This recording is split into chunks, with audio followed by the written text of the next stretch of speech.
Welcome everybody to the 28th meeting of the Internet Society Foundation Board. We are here in Dublin in November of 2024. The first item of business is for me to ask the trustees if there's anybody who needs to declare a conflict for any of the items on today's agenda.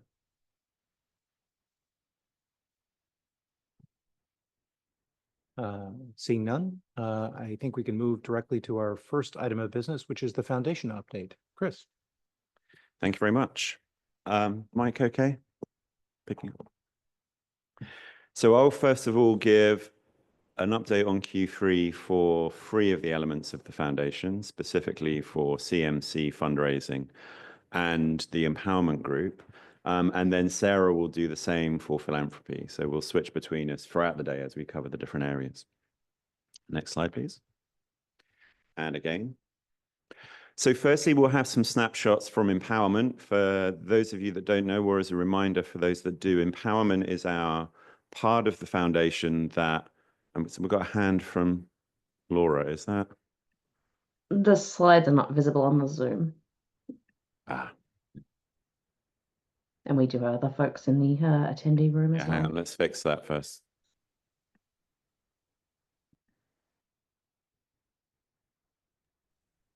Beautiful, thank you. Is that there? Cool. Yep, it's all good. So firstly, we'll go through empowerment, which is our training and learning programs. We'll talk a bit more about the strategy for this group later on when we go through the 2025 and action plan and the 2030 roadmap. But just a couple of highlights of what's been going on this past quarter. So our total reach. Firstly, let me explain a little bit about the statistics for this because they're not always necessarily obvious. Total reach is the number of people who have joined up to do a course. So these are people that have either gone to one of our online courses or are signed up to do one of our hybrid courses. Not everyone who has joined up then starts a course, and not everyone who starts a course then completes. So that's why you see these kind of slightly incongruous numbers that don't add up if you try and turn each one of them into an individual learner. So we're increasing our reach, our ability to kind of go out and explain to people the value of the training courses that we run and to get them to kind of sign on to 13,000 people in 2024. And most importantly, when we do post training surveys, we have a 97% satisfaction rate for people that come through. As you go through the presentations today, you will hear again, as you did yesterday, lots of talk about impact data. And particularly when Sarah goes through the future plans for the philanthropy team, you'll hear more about measurement, evaluation, and learning. One of the key things for us over the next 5 years is massively improving our data on the impact we have in the world. And actually, our training platform is one of the easiest ways to do this, both because it actually has really good data analytics built into the education platform, but also because the economic and social output of training is pretty clear. You know, does someone get a job? Does the training allow them to find work, etc.? So when we talk later on about what we're doing with both measurement and evaluation, but also the future of the empowerment group, you'll see us talk a lot more about more detailed stats coming on what the impacts are.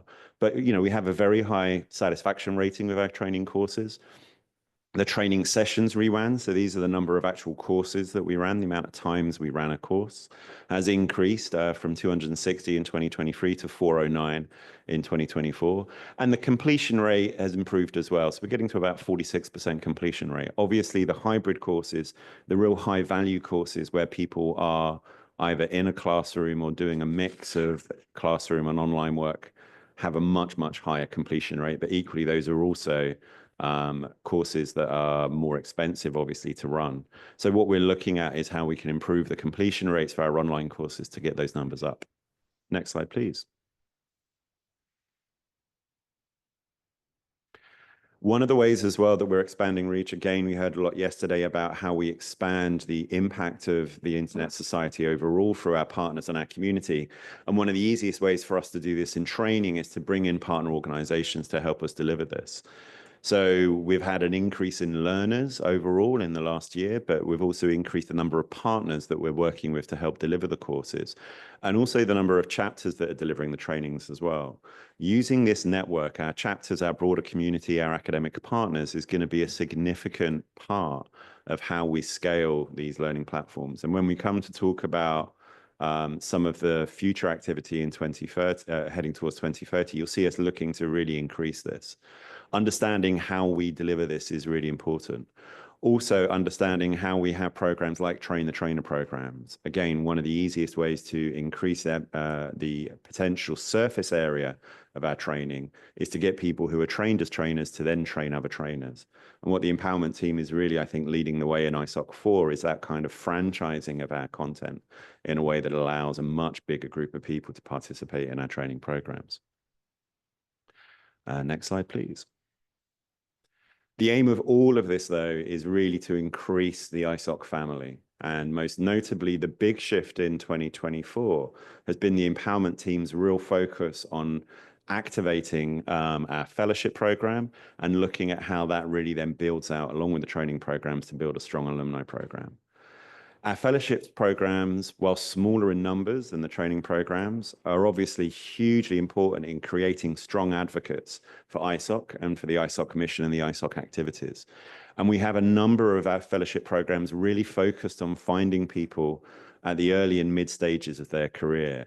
So really helping people that are beginning their career either in technology itself or as technology policy, and helping them to kind of really build out a sense of how ISOC plays in the community and what an affiliation and support from ISOC can do for their career. I've spoken now a couple of times in the last few months at alumni meetings and also presentations where fellows have presented some of the work that they're doing. And you can see what the partnership with ISOC really delivers for those fellows and how having an organization like ours, and more importantly, a community like ours behind someone, really gives them the confidence to grow where their career is growing. And you see some of the quotes there. So the fellowship surpasses university. It's shaped my policy approach and helped me develop training content for upskilling teachers, contributing to Uganda's National Youth Development Plan. And again, and from an early career fellow quote, the program offered deep knowledge and exposure to new disciplines, equipping me to work more systematically and confidently. I now feel empowered to voice my opinions, manage projects, and engage in policymaking efficiently. When I talk to the fellows and when you see the fellows' presentations, what's really key is they develop in a peer group. So we have annual cohorts going through. So you're really creating a peer group of generations of the next people coming through in our industry. And the power of that peer group is immense. The power of that feeling that you're kind of part of a group that has this kind of shared value and mission is really important. This is something we want to do more of, and coming in 25, we'll talk about this a bit more later. Fellowships around peering, NDSS, and also a community fellowship to kind of help build out that community aspect a little bit more. Any questions or any comments on fellowships before I move on to the next slide? One of the things I will... Actually, a quick comment. I mean, we discussed in the past the alumni networks that fellowships create. Are you creating a single alumni network or alumni networks that are specific to the purposes as you have fellows from kind of different categories of activity? We'll go on to that on the next slide. Great. Alumni network. But just before we leave this, we spoke a little bit yesterday about how we equip our fellows to come to our events and how we equip our fellows to participate in our events. At the moment, as part of the fellowship, people go to IETF and IGF. Given the conversations we had yesterday, I think one of the things I'll talk to Joyce and the team about is how we make sure people are equipped to go to multiple of those events so they really start becoming part of the community. Because what we don't want is someone going to an IGF or going to an IETF event once and then not coming back. Sagarita and Rasa. Thank you for the nice work. And I have a question on this mid-career fellowship. So, like, is it specifically for women or for the both male and female parties? It's for both male and female. Both female and female. And after finishing up this, what is the following up plan, or how are you tracking them, the outcome of this program? So I'll go on to that on the next slide when we talk Okay. about alumni. But thank you.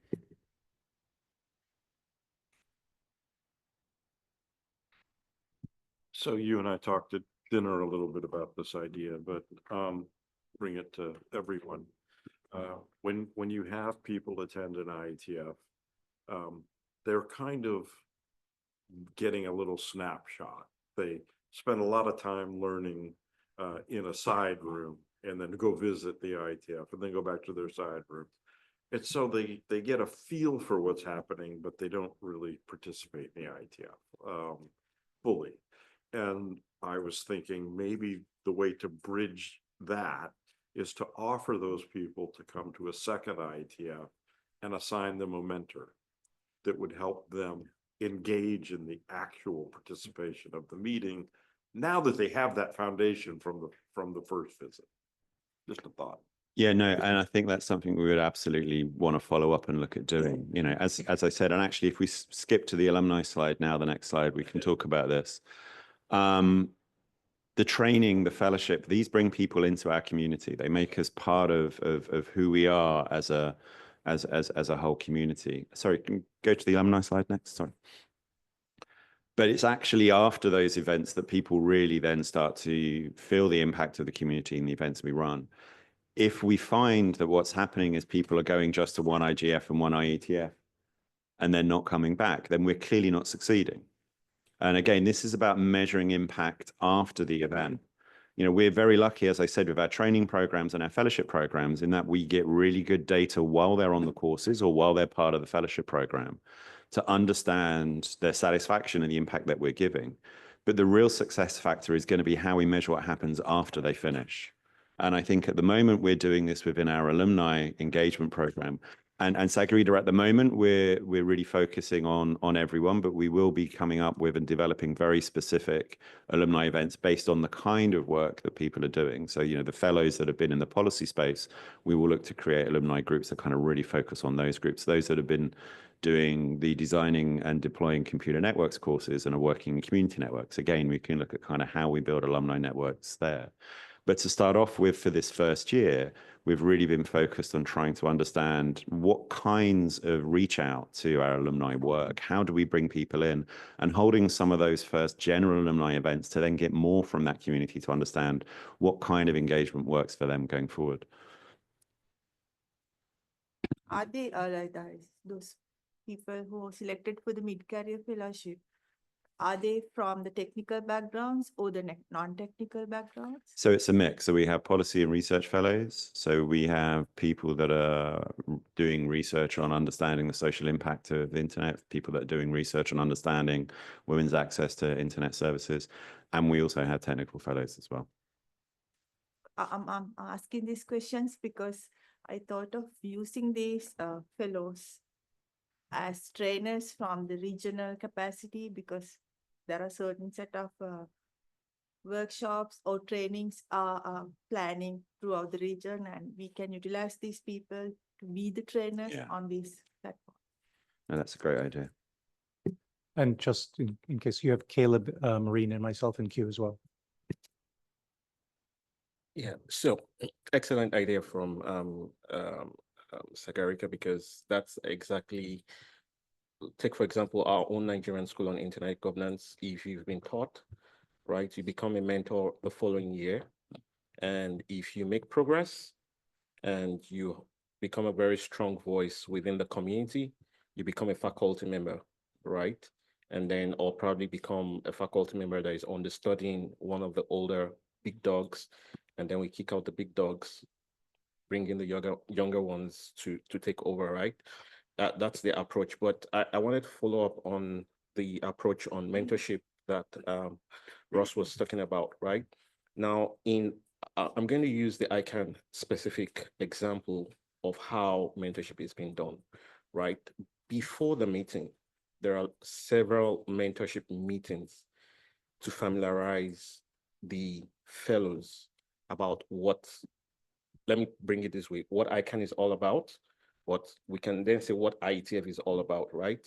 Talk to them, let them understand some of the nuances that happens. So my first experience in ICANN, I was a totally confused person. because all the acronyms were flying here and there. I absolutely I couldn't pick up everything, despite the fact that I've been in the community for a while, right? So there were a lot of constituencies and I got confused. It's allowed that you are confused in your first meeting, right? And that's what they get to tell you in your newcomers orientation, right? Now, in the second meeting, the way ICANN does it, they give like 3 fellowships, right? In the second meeting, it becomes a policy meeting where only alumni can attend, right? The third one that they will give to you is only based on your active participation in the last 2 fellowships posts. That's the activities you carry out within the ICANN community, how many policies you've been able to write or maybe support being a pen holder and stuff like that. So these are like this thing. Now, if you are able to survive like that first 3, you end up becoming a mentor, or you probably get like, which means you probably get like your 4th, possibly your 4th chance to participate. Of course, ISOC doesn't have all the money ICANN has, but I'm just saying that having a pre-meeting kind of fellowship, mentorship training also helps in a way such that when people get to the meeting, they are not confused. Yeah. Yeah. That makes a lot of sense.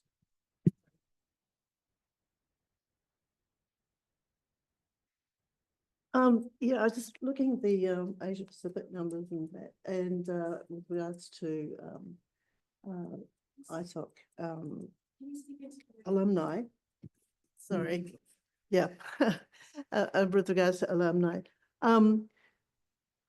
Charles Sagarika and I sort of like are very much involved in APR IGF, and I was actually quite surprised at the number of participants who actually came to the ISOC event, and just wondered, you know, like, I mean, and I had no idea if any of them are actually sort of like engaged in our programs, or whether they just came for the fun of it. But you know, like, I mean, I think that one of the things too is the fact that we are involved in the IGF program, and that, you know, as mentors, Yeah. you know, just making, you know, just letting them know that there are people within the region that are actually sort of like prepared to support. And I know Sigrika would, and Charles would be, I'm volunteering you, Charles, you know, would be really amenable to sort of like just letting them know that there's people there who can actually sort of like support them, been through it all before. So. No, I think as we do more regional based alumni calls, I'd absolutely bite your hand off on that offer and have you kind of come to those calls and talk about the region. That'd be great. So thanks. I wanted to go back to a point that Russ was making, and just to clarify that the IETF fellowship as it used to exist was suspended, and this program is a set of replacements. And so the way the IETF fellowship used to work, we did see that sort of steep drop off that you described. And I'm really happy to see the alumni networks kind of coming into play to kind of create the peer mentorship that's going to help us scale, because obviously having it scaled from ISOC staff is going to be problematic.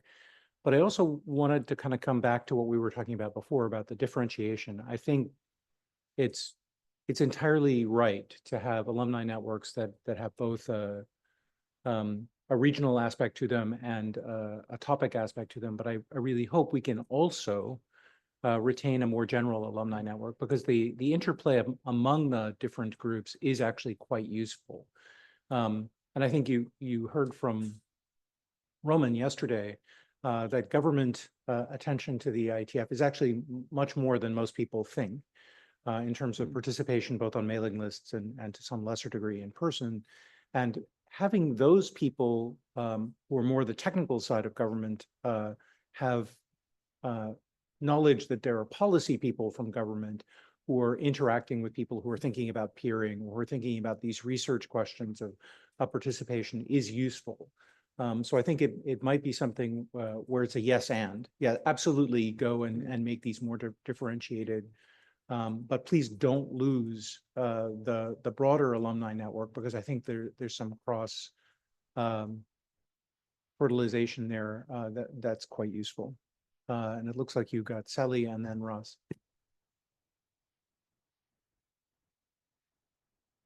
Just on that point, when we developed these two fellowship programs, I guess it was about 4 or 5 years ago, that point was really built into the development of those programs, especially the mid-career fellowship, because the idea, what we were hearing from the community and what we heard during the sort of creative sessions was the ability, the need for people in different parts of the internet ecosystem to have the skills and knowledge to interact effectively with other parts of the ecosystem was really important.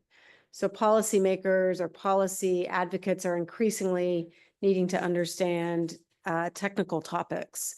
The engineering community, as we discussed yesterday, increasingly needs to understand the policy environment that they're working in and have the ability to advocate.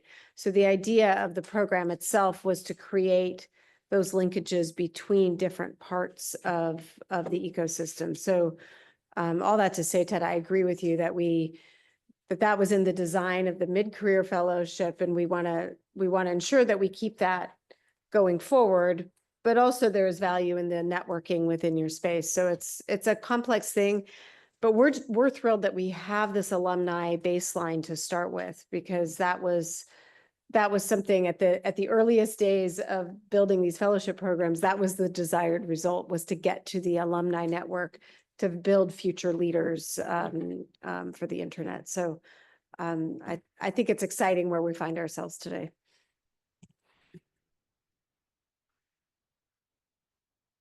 So just in the past couple weeks, some things have been happening that have shown greater government engagement in the ITF. You know, with this post-quantum cryptography thing coming along, governments have the longest lifetime of confidential data. And so they're really engaging because they have to be the early adopters of this stuff.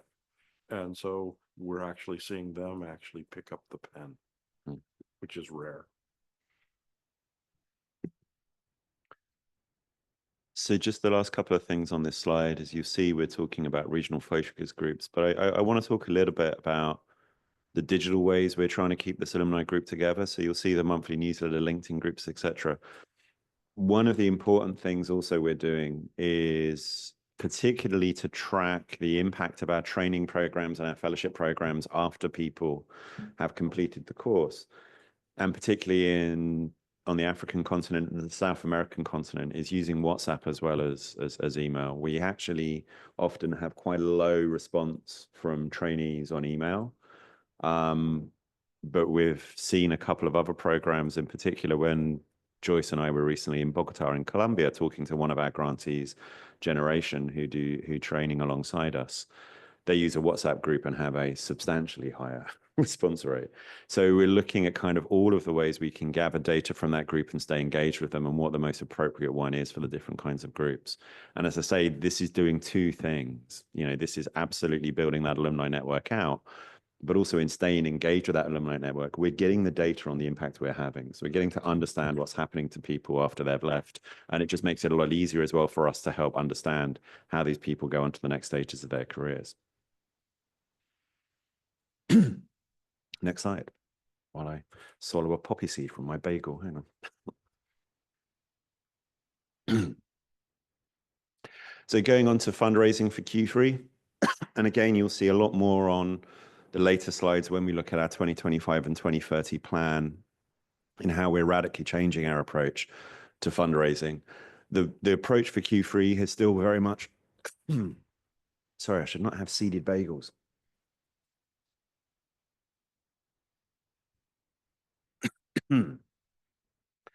So the focus really has been around increasing engagement and donors. You'll see when we talk about our future plans, what's absolutely fundamental to our fundraising strategy going forward is having a really strong base of donors of all kinds that are repeat donors and are building for the long term over multi-year. So our activities have been about going out and getting new donors engaged and trying to raise those in. The revenue targets, as we saw in the ISOC presentation yesterday, were not there for Q3, but what we did see is 71% of donors coming to ISOC for the first time. And in this campaign, which had a lot of support from the chapters for Beyond the Net, really seeing that we're reaching out to new donors and pushing that through. If we go on to the next slide as well. And something that really worked well and has led to some follow-up that I hope to be able to bring good news about in our next board meeting in March. Sally and I did a call to a key bunch of donors where we were speaking and taking questions on a video call. We had Michuki as well, who gave a great presentation on the work that he's been leading. We showed some of the videos that went down so well in the ISOC meeting yesterday, and really doing a far more kind of targeted outreach to donors who we think can be significant partners for us and a real boon to the revenue generation and fundraising team. And we were absolutely brilliantly emceed by Kathleen as well. I want to say thank you for helping us on that call as well.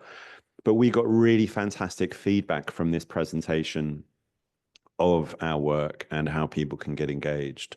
And the feedback, we got a really good positive response to that. I think we enjoyed it. It was really nice talking to people who could be potential partners and financial backers of the ISOC and the foundation. So we will be doing a lot more of this. And I think this really points to where the overall fundraising strategy is going, is understanding much better targeting at people who are part of our broader community, who would want to participate and give back to the work that Internet Society does. And this has led to follow-up conversations already. I'll be doing some in New York and some in Nairobi, which will lead to hopefully quite significant partnerships going forward. So these kind of strategies where we're really focusing on reaching individuals or reaching particular target groups are working very well. Next slide, please. Going on to some of the things that we've done from a comms perspective in the last quarter. We ran a really great campaign talking about the history of the Olympics and the internet. Actually, a good friend of mine was head of digital for London 2012, probably the first Olympics where social media played a really big part of this. And I kind of saw him run that campaign from a very personal perspective. But clearly the internet has played an increasing role in the last few decades in showing what aspects of the internet, of the Olympic activities are. And this was a really nice campaign that just tracked and told this story. Around a big global event, the Olympics, we were able to get the story of the internet and its centrality to our world out there. And we had a really lovely feedback from someone within NBC who pointed to the fact that ISOC had been absolutely fundamental in helping them build their strategy for the way that the streaming of the internet activity, of the Olympic activities have been going. So this is a really good example of where the comms team is looking at what global events are happening that are bringing a global community together and understanding how can we use that to explain the mission of the Internet Society and what our vision for the internet is. And it really did produce a great response. And again, we've got some new people signing up for our lists, etc., which allows us to then look at converting them into donors. And then the next slide on comms. And again, one of the more successful things we did this year was introduce our new CEO. So alongside the donor meeting, we had a really strong set of activities that were out there to show Sally and show Sally's vision. And this is an ongoing process we will continue to do to get Sally out there and make sure that she's representing the work that we do well and building her profile as a media speaker across the CMC team and Dan, who works with her in the CEO office. But this was a really good thing where we went out to the community and did a lot of video and face-to-face conversations to present Sally to the community. And then finally in this quarter for comms, on the next slide, we've been working with new platforms and new ways of working. We'll talk about this a little bit when we look at some of the engagement numbers for Q3. I think as many of you will be experiencing, Twitter is not necessarily the platform it was for engagement. And what we're looking at again is understanding where our audiences are and what they're using and building different types of channels. So We are seeing a big increase in TikTok, as I think anyone using TikTok is. But also, I think the LinkedIn newsletter in just a few months has already got to 11,400 subscribers. As we go forward, and as we have a far more audience segmented approach to the way that we do our comms, we'll be really honing the audiences that we look at. And also, I'll talk about this later. I want us to move away from more generic engagement statistics to look at kind of how we're engaging specific audiences that matter to us rather than just what the broad social media engagement statistics are. But that LinkedIn one, I think more than anything, is the one that excites me in that group, because we know that this is where a lot of our community live. And we know that the engagement with LinkedIn around actual content and stories is often a lot better than other platforms. So really understanding how we drive that platform in particular is going to be useful for us. And next slide, please. And we will hand over to Sarah for the philanthropy. Oh, no, we won't. Keep going, sorry. We'll have a few more of these slides. So just going through the performance dashboard, there is a link in the deck to this out so people to see it in more detail. Overall, we are on track for most of our things. 33% of ours are achieved so far. If we go into the next slide to more deeper dives. So this is where I want to talk about the strategy for the stats. As you'll see there, midway through the slide, we've seen a 4% decrease in year-to-date engagement in social media, whereas our goal was a 10% increase from 2023.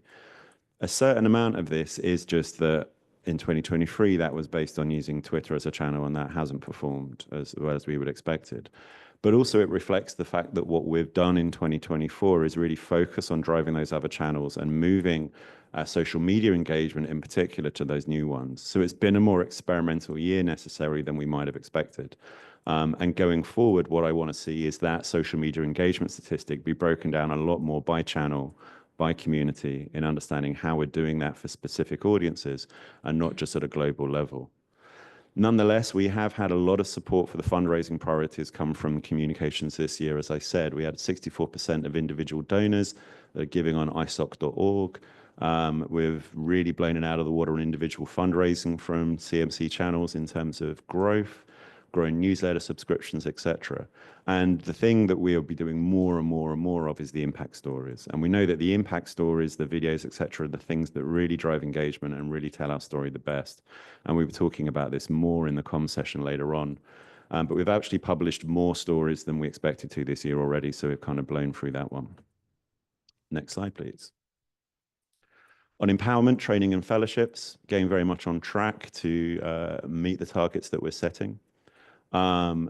So we have increased the number of active alumni. And again, this is a baseline target, so we haven't actually got a number to beat there yet because this is the first year that we're doing it. And we're really building those up. So we've had some open webinars, ones that I participated in, which were great, and we're doing more huddles. As we said, we're building that out to look at industry events and regional events as well. We're going to continue to learn what works with this alumni group and what engagement really drives them.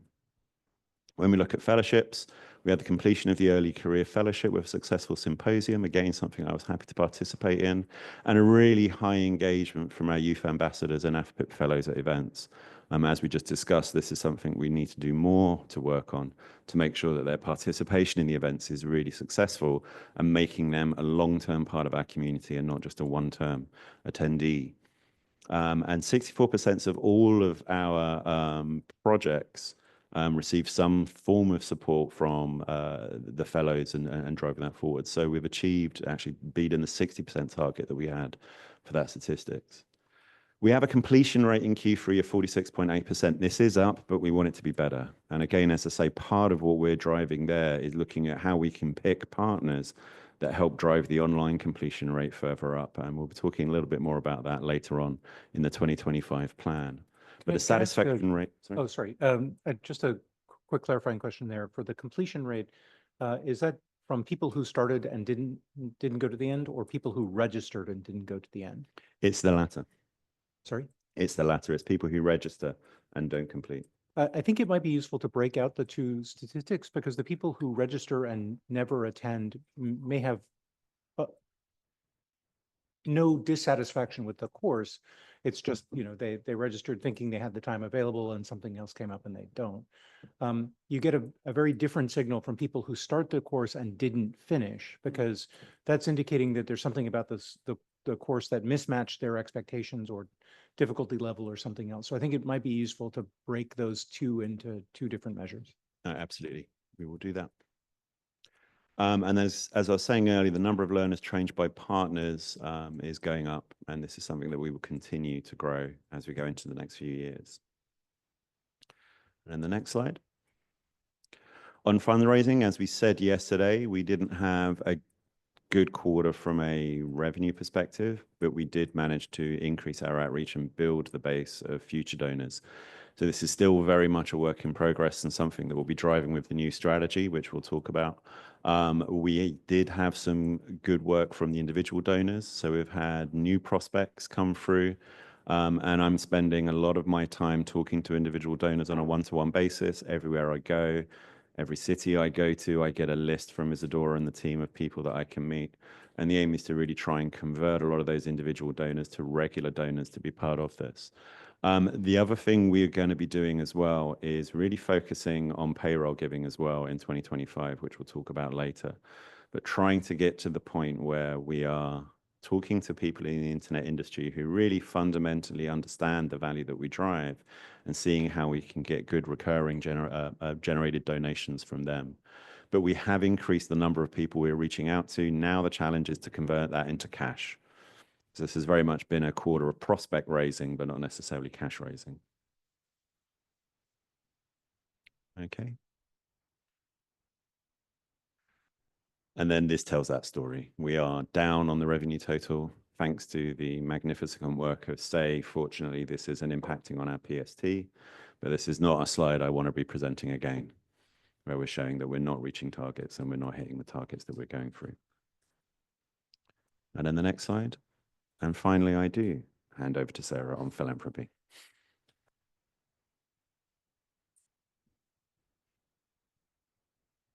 Good morning, everyone, or good day to those listening in at other time zones. It's great to be here, as always, with the board. We love interacting with you all. You can see this slide that I'm starting on right here to continue the Q3 report, the dashboard, as we call it. This is a really dense slide, so I'm going to go into some more detail on what these results are in a different deck, but I did want to say that we are doing great. It's been a really great year for philanthropy, a crazy year, learning a lot and developing a lot, but here we are, and we've achieved, you can see here, 57% of the things that we're hoping to achieve this year, and we'll talk about that a little bit more in detail on the next deck. So we will go to the next deck. All right. Okay, so as we always do when we talk about philanthropy, we like to talk about 4 different pillars within the pillar of philanthropy in the foundation. And we have programs, we have monitoring, evaluation, and learning, MEL, we have communications, and we have operations. And then after I speak about the updates for Q3 in each of those, I'm going to talk about upcoming activities for the rest of the year. Next slide, please. Let's start with a look at Q3, and we'll start with a look at the philanthropy team. I wanted to share this just so you could see the wonderful people with whom we work. This whole presentation, all the work that we'll be talking about would not have been possible without this group. So I wanted to introduce you to them, and I'm saying hello to everybody. Okay, next slide, please. So for programs, what we like to do on these quarterly updates is to talk about what we have accomplished in particular program areas. As we've mentioned before, we are operating right now 12 different program areas, and rather than take you through all 12 highlights, we like to just narrow it down. So this day we will talk about research, about skills, about BOLT, about Internet Governance Forums, and about Global Encryption Day. Next slide, please. Let's start with research. And the first thing I want to talk about is how in July we gathered 15 different grantees, and we gathered them in California. And I'm going to ask Charles in a minute to give his perspective, because he was very very helpful in going. This is something that I think you all know that we're trying to start with the board, that we're trying to get you guys to go as often as you can to things that we've already scheduled with grantees. Things like grantee engagements are so incredibly important to us. It's not just an opportunity to learn from them or for them to learn from us, but most importantly, what it does is really give them an opportunity to get to know one another and to build a community so that it can work across their projects, and help each other. So this was an opportunity for that. We are also having a skills grantee gathering in Indonesia in this month, November. And then we have some other ones scheduled for 2025. So these are really important events for us, and we do try to do them with all of our programs. If we haven't had a chance to do them all yet, we will continue to make that effort. But as I mentioned, Charles did attend. And so Charles, I think you're going to just give a few comments on your experience. Yeah, just a few comments, because I happen to be local in the area. They had this event in July in Berkeley. So I was local and I could just drive there an hour and join the meeting. It was a 2 days meeting and I only was able to join the first day, but it was very useful. All the 15 grantees, they presented what they were doing. And it's a pretty wide range of topics, online safety, infrastructure and capacity building, a number of different, quite diverse topics that they were doing the research in. And yeah, I think it was a good idea and I learned a lot and being with them, seeing the interaction between them, like Sarah mentioned, how they were able to possibly build a network together for future, because I think many of them do want to come back to ISOC Foundation for future support, obviously, Yes. for continuing their projects, because these projects that they are being funded to do tend to be, probably all projects needs to be continued in order to be more useful. So of course, obviously for research organizations, some of them are associated with universities, but many of them are possibly other types of different organizations, think tanks, NGOs, and so on. So yeah, this was the US-based grantees only.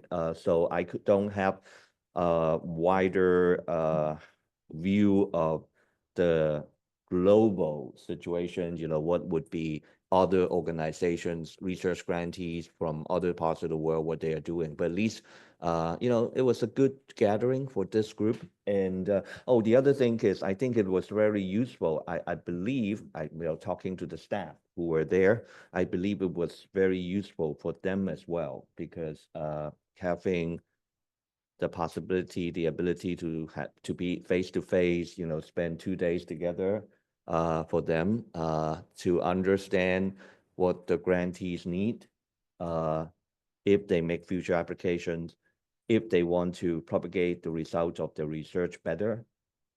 I think it helps them as well, both sides. So yeah, I think it was a good thing to do, resource allowing. Yeah, I think it would be a good idea if some of us trustees would be able to, if they are within the region, to be able to join and understand what they're doing at the foundation staff level, as well as for the grantees. And also, I think it is, it would be I think to some of the grantees, I think they also appreciate the fact that the organization, the board also show an interest in what they are doing. Absolutely. Yes, thank you. And you'll recall, we did have an opportunity to share the grantee gathering virtually. We had the 4 different organizations speak with us at the retreat. So we are trying to do all we can to expose the board more to the grantees. I think that's really important. And we're at a point right now where we have some great relationships that we like To foster. So I know we're running a bit tight on time with, I know the manners, a woman's going to be coming here soon. So skills is just to let you know that we made 13 new grants for skills this quarter. We did an invite only. Skills can be an or a program that's a bit tough to get permissible beneficiaries. So we thought with invite only that we would have an opportunity to get you know, people that were much more likely to be able to be receiving funding from us. And then you can see that all the grant partners were located in all 6 of our countries, in Indonesia, in Bangladesh, in Ghana, in Senegal, and Colombia, and Brazil. Those are the 6 countries in which we're working, and we'll talk later about what kinds of things we plan to do to possibly expand that area. But again, what we talked about yesterday was the reason we wanted to have skills in those particular countries was to get an idea of how grantees working in one environment might be able to foster community and relationships. And you can just see we fund the funding that will go to the skills grantees has been committed at nearly $3 million. Next slide, please. All right, so for BOLT and for IGF and Global Encryption Day, some updates here quickly. BOLT received the highest number of applications to date. This is a very popular program. Research is still our most popular program, but BOLT has really caught on. And the idea here is that we will be working with these organizations for a couple of years. And as you can see, it was 2 times the applications that we got from last year. This is about connectivity. And when we talk about the future, we'll talk a little bit more about where BOLT is going to go. IGF and Global Encryption Day, I mentioned yesterday that for those 2 programs that we did in fact spend all of the funds that were allocated, and that's been committed for this quarter. Obviously, we did this in this quarter, and some of these grants, of course, are all spilling into next year with the exception of Global Encryption Day, which everyone knows took place in October. Very successful, 50 grants for that. Next slide, please. Okay, and then we had site visits. That's another thing that we do in order to foster relationships with our grantees. So we do the gatherings that we feel great about, but we also do other things like reflection calls and site visits. Instituto NUPEF is a BOLT and a resiliency grantee. So some of our grantees, including chapters, do have grants from more than one program. The BOLT program is about community networks in Brazil. And then the resiliency grant is about preparing for the very inevitable disasters that will hit that area in which they're working in the Amazon. We also went to Armenia and Georgia to visit with the chapters there. We are working with quite a few grants in Armenia. They've received over $170,000 through Beyond the Net over the years. And the Georgia chapter, not as much. They are growing in terms of the work that they're doing in that country. So we always visit the project site. We discuss what they might want to do in the future. And then, as I mentioned just a few minutes ago, we hosted the virtual grantee gathering at the board retreat, and we heard from those 4 different grantees from different programs. Next slide, please. In addition to programs, just to go quickly through monitoring, evaluation, and learning, communications, and operations, let's start with Mel. The next slide, please. And MEL's just a lot faster way to say this term, so I'm going to call it that if that's okay with everyone. You can see here what we did in the 3rd quarter of 2024. In MEL, we finally drafted our theory of change, which we'll talk more about when we talk about 2030.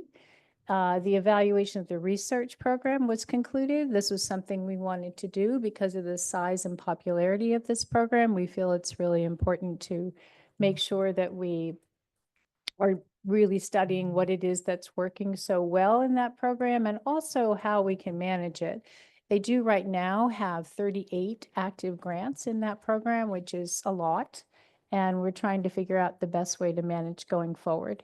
Skills evaluation we're doing this quarter, and then we launched that. And finally, we are working on an impact and learning framework for us, which will be universal throughout both ISOC Foundation and ISOC. And that's something, again, we'll talk more about for 2030. Next slide, please. This one's a fun one. Okay, so the reason it's fun is because it's an interactive slide, and Elliot and I are going to do a little show together.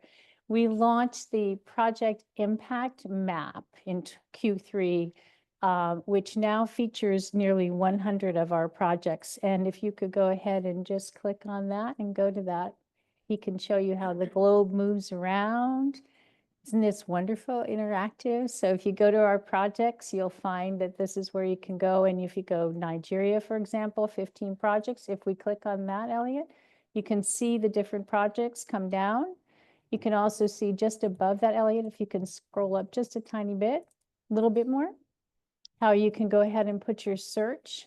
So if you're trying to find anything that you want on our site, you are able to do that here. And it goes again back up to the globe, Elliot, any one of the countries in which we're working. And if we don't have one, it's not only grayed out, but if you scroll over those, you can see, for example, right now in Sudan, we don't have any projects running. So you can see there again, how many projects, and then we've written summaries of all the projects that we are featuring into the website now. So we'll continue to populate that more. So I encourage you guys to go and play with that. Next, let's go back to the other slide. And then just quickly, other things that we did, you can see in communications, real important. I just want to make sure that I nod to the communications toolkit for the grantees. We talked a lot about storytelling yesterday, and we're going to continue to do a lot of storytelling. And what we want to do here is get the grantees to be comfortable with really getting an idea of what the work that they're doing might do in a story. How can we convey what they're doing? And we work with them closely and do videos and all kinds of other things to help make sure that their stories get out. Operations is our area where we do all kinds of things with Flux. Flux is going to be a huge part of what we do in monitoring, evaluation, and learning, what we do in MEL. That's going to be important because we need a system to gather the data, right? And then we need a place where we can analyze it and pull things from it. And that's what we're going to be doing more of. We've been doing it for the past 5 years, but now we're going to be expanding that, and we'll talk about that more in 2030. Next slide, please. Upcoming activities. So I've just concluded giving you information on Q3 for the 4 different areas. And here are just some quick highlights of what's coming up for the rest of the year. Obviously, we're at the board meeting. The resiliency program and research program cohorts will be announced. Additionally, we'll be finalizing our action plan and budget, as well as the 2030 roadmap, and those we'll be talking about. And then finally, we'll be announcing the BOLT program cohort in December. And with that, we are done with the philanthropy Q3 update. Any questions? One quick question. You mentioned the issue with permissible donors, and I know that's been an ongoing problem of both evaluating whether somebody's permissible and making sure that we're getting permissible donors and in the pool of applicants. Is there anything you're able to do with Flux or any of the other systems to systematize that, or does this remain something that you kind of have to evaluate on a per application basis? So thank you. We've been doing a lot of work with Ilona's team to make sure that we have things as systematized as possible in Flux. I feel, and I think Ilona would support me in this, I feel like we've made good progress in making it as simple as possible. Some of this stuff are not necessarily related just to permissible beneficiaries, but all applicants. What we're doing with the compliance that we talked about, that's now set up and automated in Flux. So we're starting to put more and more TED into the system. But a lot of it just takes time. I mean, you've got to go to the website and look at the 990s and look at the mission. You know, it's very manual right now. How we can make it easier, I'm looking to legal because at some point we'll want to do that. And then also recall that once someone is determined unpermissible and we're not in the supported class, then what we do is see if we can find a fiscal sponsor if this is a project that we really feel strongly about. Yeah, so I mean, we clearly have a couple of options there. Find if they're a permissible donor. If they are, we can move forward, find a fiscal sponsor, or if not, potentially fund them through the Internet Society and Correct. have you manage the grant. But what I'm kind of wondering at this point, it sounds like we end up doing a lot of work on the back end. And for some of these grantees, their knowing in advance what to present to us Mhm. might be both valuable for them to help them evaluate whether they're likely to be a permissible donor or not, and potentially speed things up for you. And Yeah. I'm kind of wondering if there's something we can do on the compliance side or in their interactions with Flux that would kind of give them a way to checklist some of these items and speed this up a little bit, because it's obviously problematic on both sides, right? Yeah. They're waiting for determination, you're Right. waiting to find out whether the money is spent. If there's kind of more data we can gather from them or more data we can give them about what we're going to end up looking at, that might help knit that together a little bit better. Yeah, and we have, we're always caught in this place where we don't want to make it more burdensome, but we do need this information. So how do we do that? And we do have questions in Flux that talk about the 7 different areas with which they need to align in order to align with the ISOC mission. I won't go through those, but that is in there, and they're asked to describe how in fact they do. And we're very clear to gather that information as much as we can. But I don't know, Alona, are there other thoughts that you want to add on this? Yeah, as you mentioned, it's a legal determination. So gathering the information, so we can then carefully assess whether they fall within the class is what we do for every single grantee. But we worked, and I agree with Sarah, for the last year and a half to find that balance of getting just enough information where the burden is on us. So we go and look at, as she said, the website, the 990, all the filings that we can locate, as well as asking the grantees to provide us with some information that can help us in that determination. So we have spent about a year and a half trying to find that balance.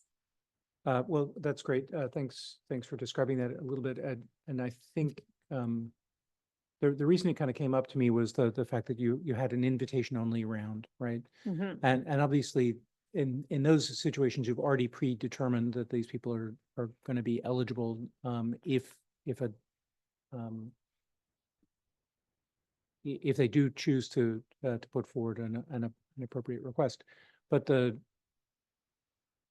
that's going to be always limited, right? The ability to pre-identify these is going to mean that you've spent a bunch of time in advance to determine that they will be permissible, or you're only working with people you've already granted to. And Yeah, so- we're doing more renewals because that Right. is so much simpler. Yeah. And Mhm. and that's great, and the renewals are very useful, but Right. it's something we've got to again find that balance. And so Yes.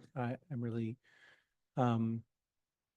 hopeful that as we continue to make progress on this, we can continue to revisit this and see if there's some way to make it faster without more burdensome either on Yeah. them or you. And Yeah. so, thanks, No, we appreciate that for sure. Okay. Chris.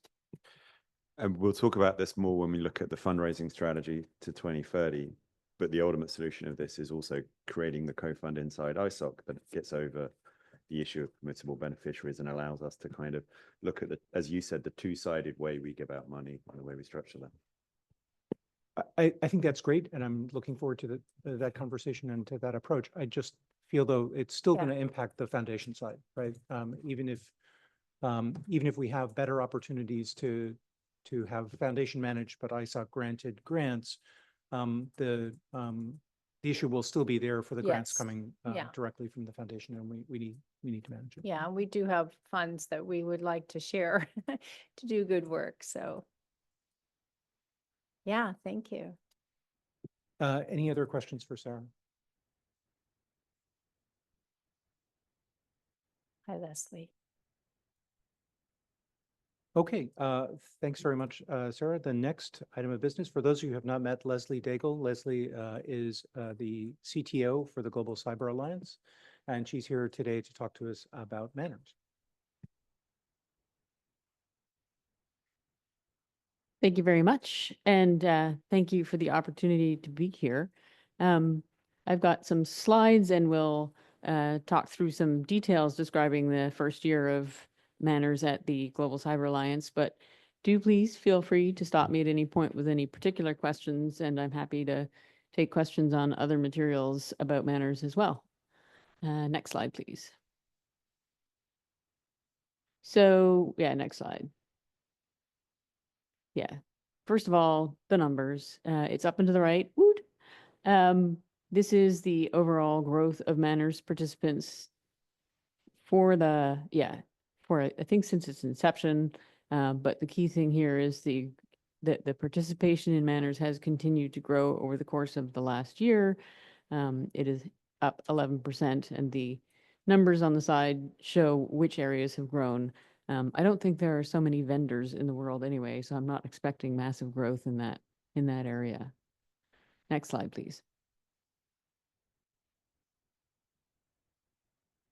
So I wanted to talk about community activity a little bit. We have continued to hold Manners community meetings. We had one on the 15th of May. There is one scheduled for the 13th of November. And we've moved those a little bit along. We're trying to make them more engaging to people.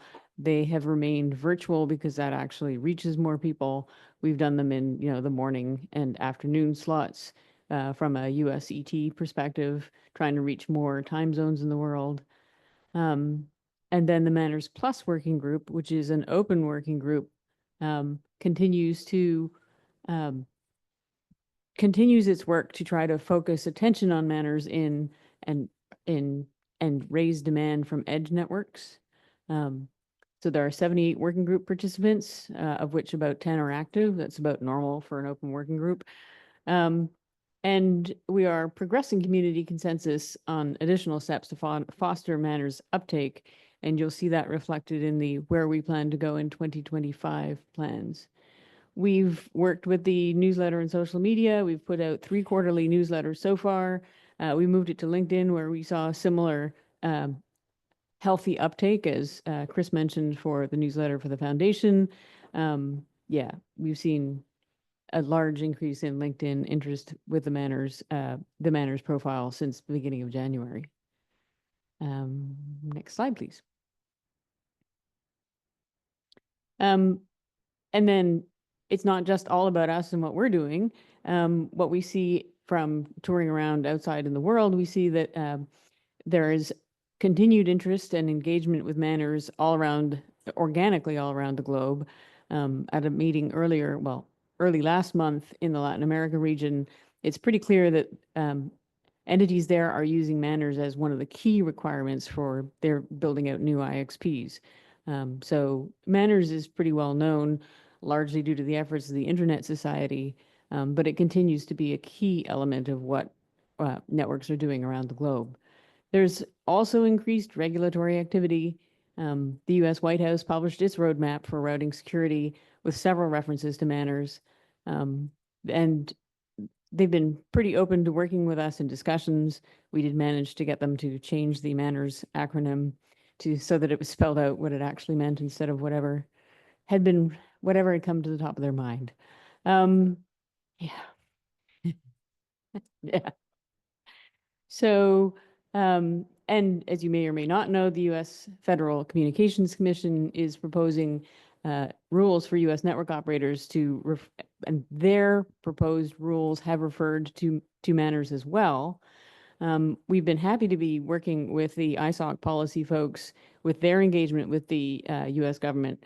GCA is not especially policy oriented. We don't have the presence around the globe to engage routinely in policy work. So our effort is largely to remain aware of what's going on and provide materials to those who are engaging. So for instance, in the working group that followed up from this proposed rulemaking, I don't believe that GCA will be engaging directly in the working group, but I think the ISOC folks are. So we continue with our good communications with them to keep tabs on things. And we're also looking at what is going on in other parts of the world. The UK and EU notably have a variety of cybersecurity rules that will potentially impact routing security. And of course, our overall fear is that incompatible requirements will be made if one area gets out ahead of others. Sally. Thanks, Leslie. First to say, we've appreciated the collaboration with GCA on the policy activities. And I think that's working well, so we would hope to continue that. I did have a question about the regional outreach. You noted here Latin America, and maybe this is further down in the 2025 plans, but do you have plans to do outreach, for example, in APAC or other regions where Manners participants have been particularly strong? Yeah, so I think it's alluded to later, but let me just say it up front. We're working with different regional organizations to establish MOUs about what to support their outreach in region. So rather than, for instance, trying to replicate a Phoenix outreach in the Asia Pacific region, we would rather work with them to say, here's the updated materials and support their efforts. So those are in process, not just in Asia Pacific, but we had a good contingent down in Paraguay for the LACNOG meeting, in large part to meet up with folks and lay the groundwork for creating relationships there as well. Okay, next slide, please. Yeah, next slide, please. So what we've been doing, I mean, as everybody here I'm sure knows, that around this time last year, the decision was made to pass the Manners project to the Global Cyber Alliance. So beginning of January, we've been doing the operational back end of it for the secretariat work. And I just wanted to outline a little bit of what that involved.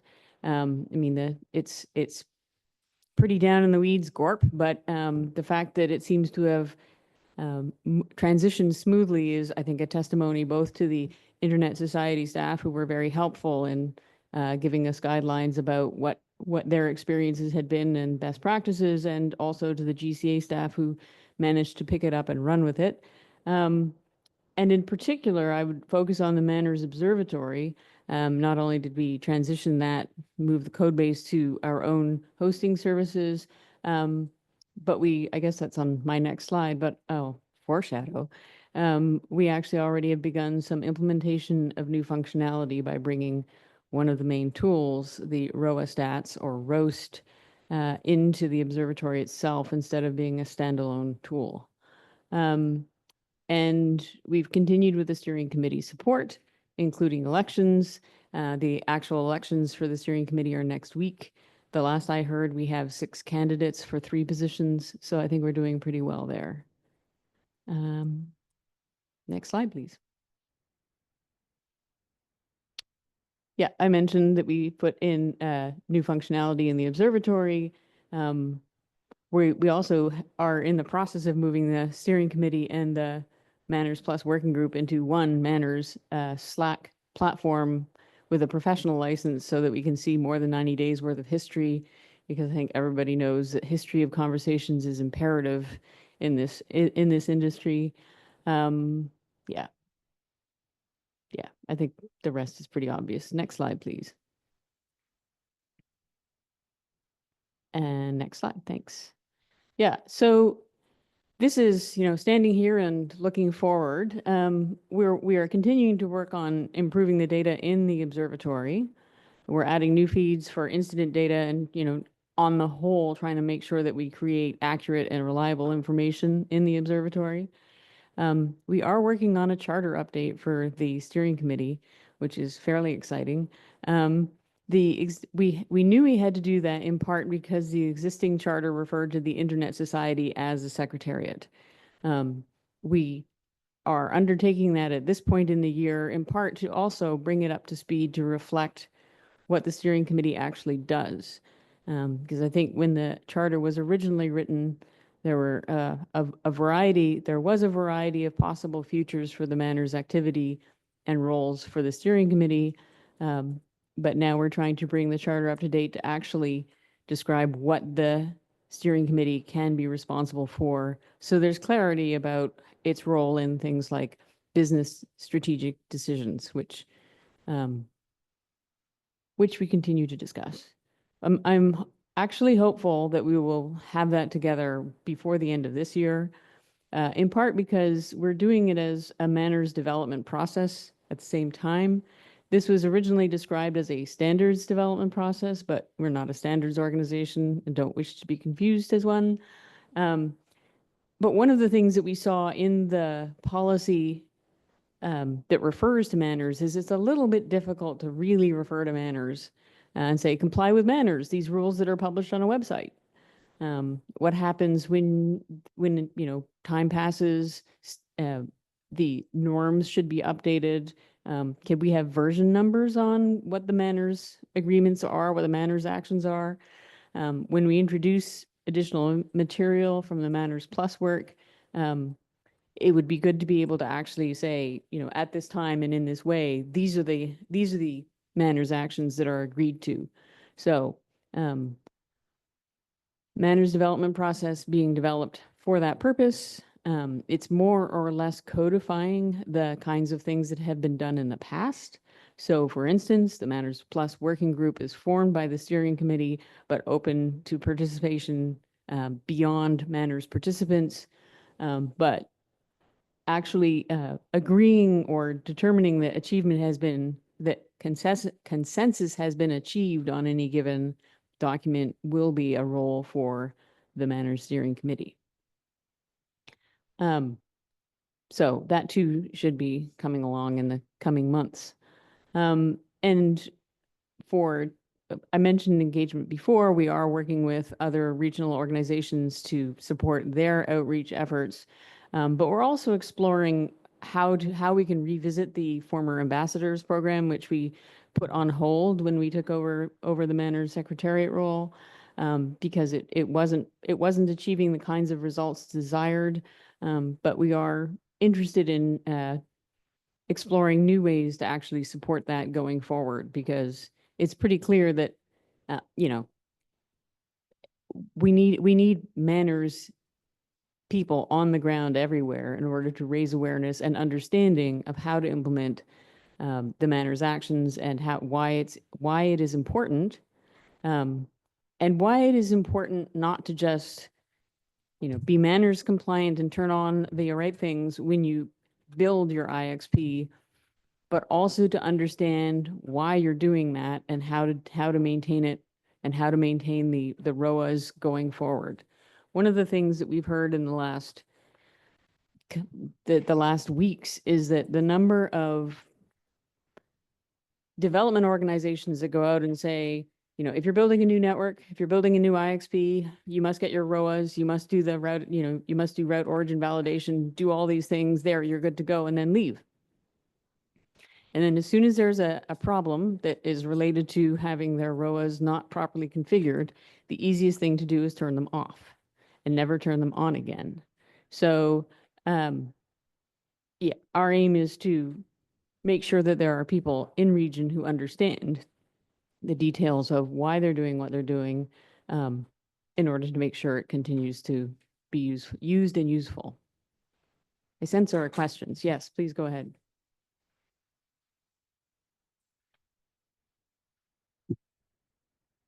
In this side, you are talking about the engagement on the other region organizations. So what do you mean by that? What kind of organization you are planning? Either it's IXPs or the technical groups in the region?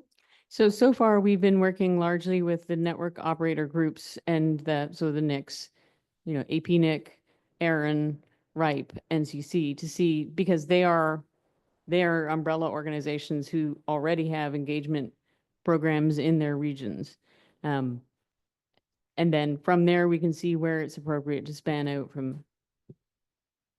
Because with my experience, we do have programs about manas for our operators in my country. I'm from Sri Lanka.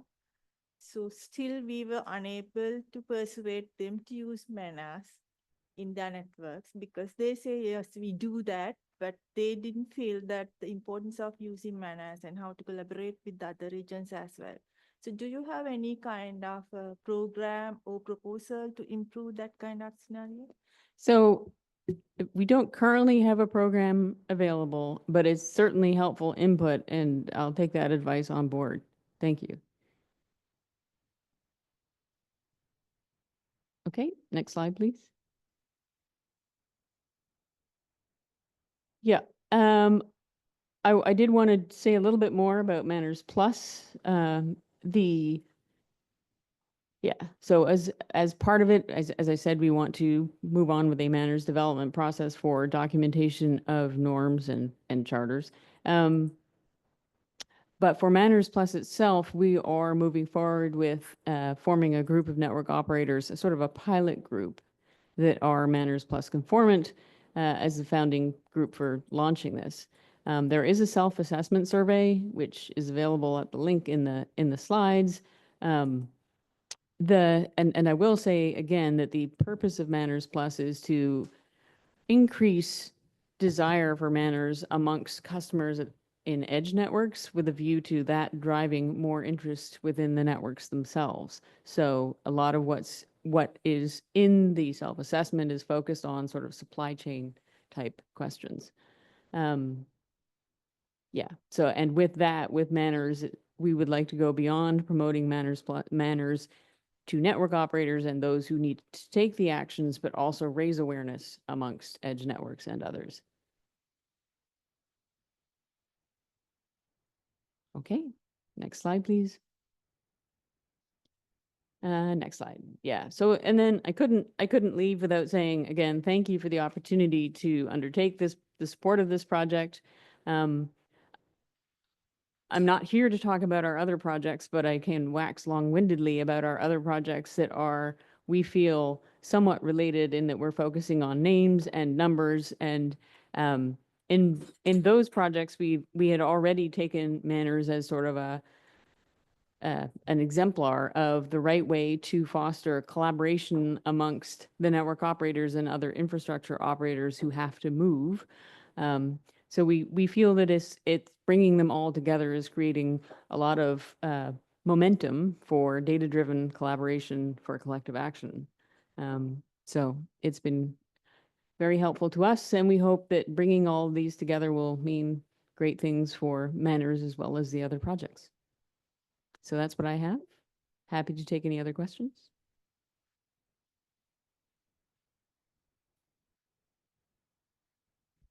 Brian? So Leslie, do you have a time frame for when your Manners Plus is actually going to like go live or? Well, the survey, the self-assessment survey is available now. And you know, depending on how successful that is, I'm optimistic we will be doing things with Manners Plus next year. Whether it will become integrated in a new set of norms for manners is really up to the steering committee. Okay, cool, Yep. thanks. Yep, thanks.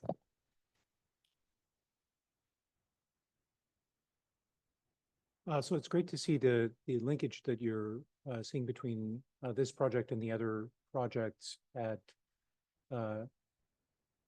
GCA. Are there other projects we can help link you to outside of GCA that are either in the Internet Society or in the broader community with whom we interact? So I'm not thinking of any sort of technical projects that would be helpful for linkages, but you know, the one piece that's sort of on the table still is we didn't take up the manners education piece last year because we were not in a position to do so. It may be that there are better linkages there where we might, you know, it might be better as a partnership, for instance. Okay. That was on the list of questions that I wanted to follow up with you on, so that, because as you said, we didn't transition that, and we need to map out a plan if that transition will happen, or if that is a partnership, as you said, going forward. So let's take that up as a Yep. future item. I'm also interested in just coming back on the outreach piece. You know, the way you're approaching this by working with partner organizations makes total sense. That was a lot of how we worked on that as well. If there's work we can do to support that outreach, I hope you'll let us know. Certainly as part of our IXP and interconnection work, we'll keep this top of mind, of course. The advocacy work that we do, we'll keep that going. But ensuring that we have the strong partnerships where we need them is important for both of us. So let's do that. Great, thanks.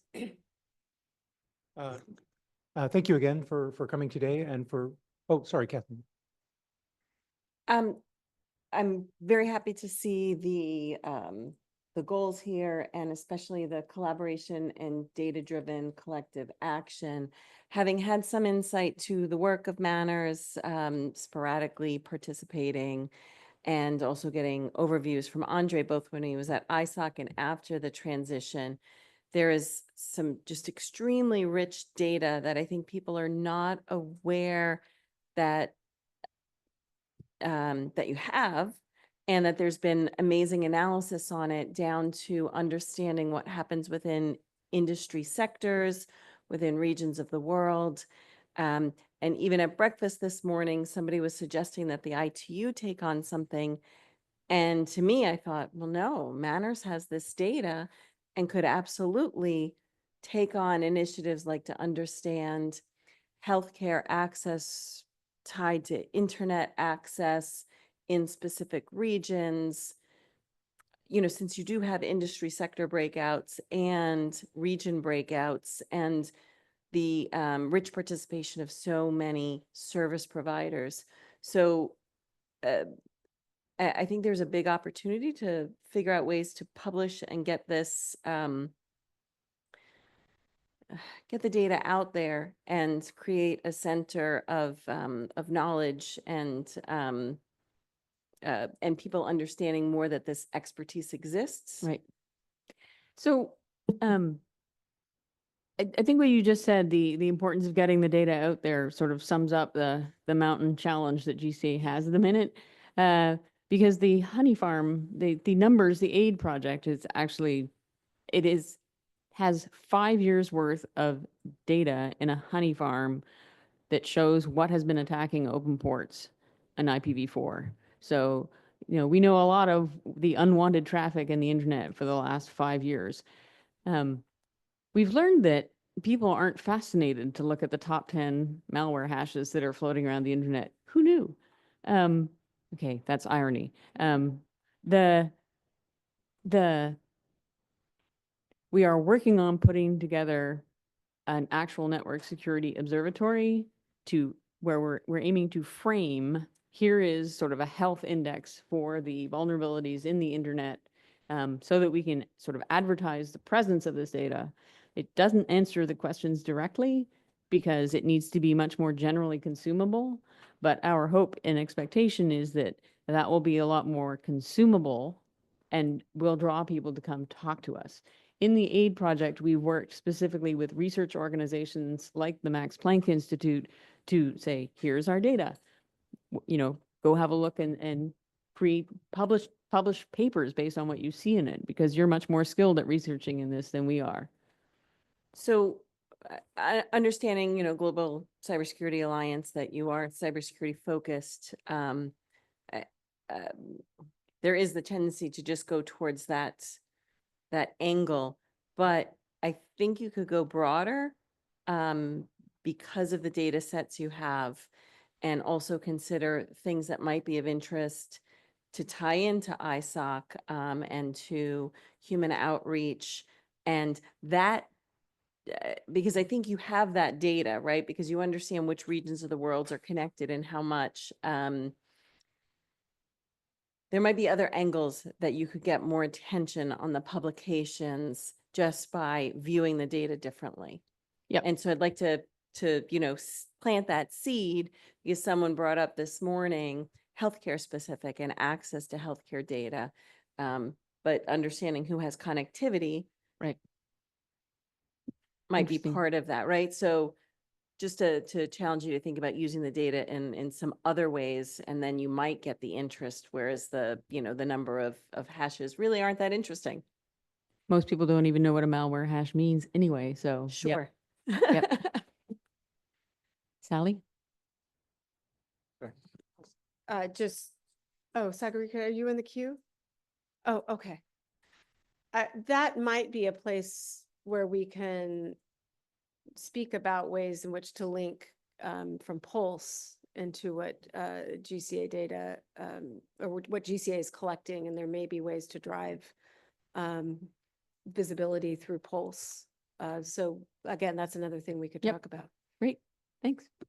And I was going to say that also the research program that that Sarah has is another place where we could make a linkage between the kinds of data that you're gathering both in Manners and these others and the sorts of researchers we're talking to. So that's another opportunity for collaboration, which brings me back to the thank you very much for this collaboration. It's been, and obviously a change from where we were last year at this time, but I think it's gone tremendously smoothly. I think a lot of people are quite worried about this, but it seems operationally it's worked out quite well. And we really want to thank GCA for providing such a successful secretariat and home for Manners. So thank you. And Thank you. and with that, we're going to take a short break. We will come back at 10:45 Dublin time. Thanks, everyone.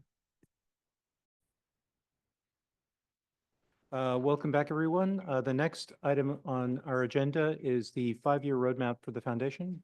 Chris, I believe you're starting us off. Yeah, thank you very much. Just before we start the slides, as a little bit of a framing, this is a 2030 roadmap, which, as Sally said when going through the ISOC presentation yesterday, is an incredible luxury to be able to plan that far in advance. But as I know from personal experience, one of the things you do when you run a nonprofit is look even further ahead. So whilst I'm at the very beginning of my ISOC career, and I very much hope to still be an ISOC post 2030, I am aware that what we're doing is laying the foundations for the people who will come after us. We're doing this in a number of ways, and we'll talk about this as we go through the plan. But, you know, in empowerment, we're building the next generation of ISOC participants, community leaders, chapter leaders, even board members. In fundraising, we're building the profile of our income so that we have sustainable income going forward. In philanthropy, we're showing how we use that money well. And in comms, we're building a brand that can only grow to be more respected. So whilst you will see very specifically us talk about firstly what our 5-year plan is, and then after that very specifically what our plan is for 2025, what we're also doing is continually reinforcing the foundations. And this is really the job of anyone working within or indeed sitting on the board of a foundation, right? You know, this is what our legacy and what our commitment is, not just to manage it well while we're here, but also to leave the organization incredibly strong for the next generation of people who take it over from us. So as you see 2030 strategy and you see what we're doing in these next 5 years, think that we're also looking at that period beyond that stage as well. But going back to specifically what our 2030 strategic goals are, if we go through the next few slides. Obviously, our strategy is identical to the strategy of ISOC. We are a supporting organization that has the same set of strategic goals, that people everywhere will have access to affordable, reliable, and resilient internet, and people everywhere will have an internet experience that's safe, secure, and protects them online. So again, everything we're doing is in support of the overall ISOC strategy and plan. Next slide, please. And therefore, what we're doing is supporting the program framework, which was presented yesterday, and looking at how the centers of excellence within the foundation provide support to the community-centered connectivity programs, the affordable and reliable access, online trust and safety, open and trustworthy internet insights, and community and partner mobilization programs. Next slide, please. And I promise you at some point I will stop showing this slide, or maybe I won't. Maybe I will continue to show this slide. But it's the kind of flywheel slide I really like that describes how we see the foundation working. That really what we have are 4 centers of excellence that communicate well and build on top of each other. So starting at the top with philanthropy and giving good money out, what we understand is how we deliver impact in the world and how we measure and collect data and stories around that. In communications, we then support the entire organization and community communicating about what the Internet Society does, and we tell the impact stories and build the case for advocacy around the areas that are important to us. Then with empowerment in building the next generation of the Internet Society community, we create advocates that can tell that story and talk about that impact meaningfully in an in-person way. And if we do all of those things well, then we manage to do revenue generation. You will notice we've changed the name slightly. So we're now talking about revenue generation rather than fundraising. This is to reflect a more multi-pronged strategy over the next 5 years in how we're looking at raising revenue, and also to kind of subtly reflect the kind of attitude of the team that what we're looking to do is raise long-term revenue streams rather than kind of just doing kind of donations-based fundraising on an ongoing basis. But if we do all of those other three things, well, then revenue generation becomes easy because people partner with us because they value our programs and value our work and see us as a long-term partner to commit themselves to. Next slide, please. So we'll go through the 5-year plan, starting with Sarah talking about philanthropy, and then I'll talk about communications and empowerment and revenue generation after that. Yes, had the mic off. Okay, so to continue to build on what we've been doing in 2024, we are going to look at 2025 through 2029, which means this is a 2030 strategy. And as we talked about at the retreat, this is a time for us to really think about where we want to be 5 years from now. And the foundation is in fact 5 years old this year, so we'll be 10. Which is crazy when you think about it. This has really been quite an experience. And so we want to talk and see what is the right direction for the next 5 years. As Chris mentioned up front, it has to be a direction that meets the Internet Society's strategic goals and supports the 6 program areas as well as the transformations about which Sally spoke yesterday. And we'll make sure it also responds to the studies about which I spoke when we met last time.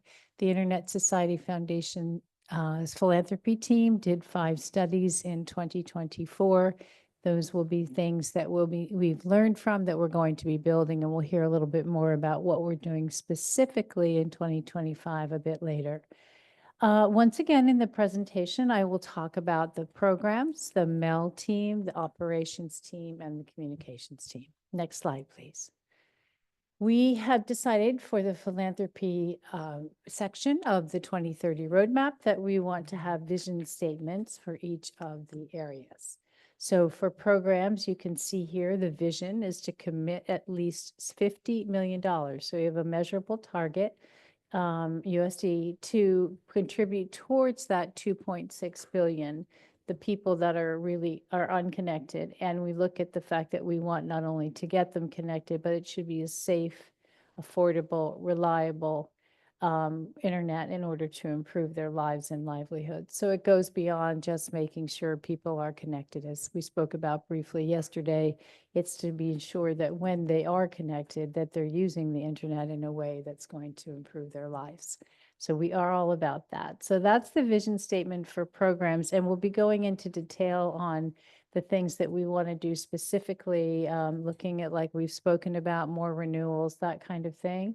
We'll talk more about that specifically in later slides, and of course in 2025, since that will be our building year. Next slide, please. The Philanthropies MEL team, as I call it, has a vision statement as well, being a center of expertise on impact and evidence for the organizations by institutionalizing a robust measurement and learning culture and learning culture and processes around evidence generation and use across the organization. Okay, that's a mouthful, but the things to pull out of that mouthful of words right there is the idea of being experts on impact and evidence for the organizations. So putting an emphasis on that. And what I mean by that is both the Internet Society Foundation and the Internet Society. We had a meeting yesterday morning with the Strategic Advisory Committee, and we were able to go into some detail about where we were with the monitoring, evaluation, and learning effort and where we want to go. So there's going to be quite a bit of work over the next 5 years in our 2030 strategy, where MEL becomes a real huge part. It's not that Internet Society Foundation or Internet Society's not been measuring. My goodness, you saw all the measurements that Sally shared. But the idea is we're trying to build a culture now where we have some common indicators. We have common definitions. What does it mean to get access? What does it mean to have meaningful access? These are the types of definitions that we need to be clear on, not just for what the grantee program does, but for what all of our programs do. Next slide, please. In communications, you can see here that we're going to be delivering world-class communications. And this pillar, when we talk about philanthropy communications, is designed specifically to communicate about the foundation's philanthropic efforts. The three other pillars within the foundation are all focused on ISOC, revenue generation for ISOC, empowerment programs, engaging ISOC, right? Those are the bridges there. And then also, of course, when we look at the communications, it's about that. And that communications department is very focused on how to communicate ISOC's messages. This here is to get words out to grantees about new programs, that type of thing. And then certainly we work together on the storytelling aspects, and some of the stories that come out of the philanthropy work are certainly ones that can help with the Internet Society's revenue generation work. Next slide, please. Our operations, as I mentioned earlier in the Q3 update, is very much focused on making sure this whole thing happens, make sure that we have what we need in flux. Again, like we were talking about, making sure that our grantees do not feel overburdened, that they feel as though they have a grantor, the funder, that is sensitive to the work that they have already going on, and that we want them to spend a lot of time doing that work as opposed to just constantly feeling like they have to get back to us. So we're looking for that balance every day. Next slide, please. So here is a look. I'm not going to read this slide, but this was put together specifically so you could see, and each one of the pillars about which Chris will speak, they all have the same thing. Everybody has a look at 2025. Everybody has a look at 2026, and everybody will have a look at 27 through 29. And this is important because we need to know what we're doing in the first year that we can then use to build into the future. So when we go through the action plan later this morning, we will be sure to give you an idea of what specifically in 25 we're going to be doing. It builds on everything from 2020 to 24, and then it really looks forward ahead alongside ISOC as the supporting organization. So with programs, you can see here the idea on 2025, and we'll go into more detail in the action plan, so I won't spend time on this column much. But you can see we have plans that are definitely needed, things that are needed to be done in 2025 in order to be sure that we're ready to move forward. And there's a lot of work we'll talk about specifically. As I mentioned, Mel is going to be very strong for all of that, and very, very expanded in order to really be there for the entire organization. And then communications, operations, programs all have directions for 25. So let's go ahead and go over to 26. And again, looking at the 4 different areas, what we do in 2025 is going to obviously impact 2026. And one of the things, for example, that we're going to be talking about, and again, I'll get into more detail on this in the 2025 action plan, but the idea is that we are thinking, as we talked a little bit about, of combining BOLT, connecting the unconnected, and possibly some other elements of other programs in order to be sure that we have one big connectivity program. And that's the type of thing that we can do in shape in 2025 and launch in 2026. So any type of new program or adjusted program, any of those things that we do in 25 will be, in fact, obvious to the public in 2026. And then obviously 2027 and beyond need to be looked at. And you can see there that there are some ideas that we want to be sure that we look at, making sure that, well, the Mel one, again, just to look at that, we are going to be sure that we look at our grantee satisfaction survey again, as you'll recall, and that we reported on at the June results or the June board meeting, that we had amazing results from the first time that we did this, and we'll be looking ahead to compare the results in 2027 and then again in 2029 to see how we're doing in terms of being a grantor to grantees around the globe. So with that, I'm going to turn it back to Chris because Chris is going to talk about the communications plan for 2030. Sorry. Any questions on philanthropy before I go on? I will just call out again some of the key things that Sarah said there, going back to that statement I made about building the foundations for long-term excellence within the foundation and ISOC.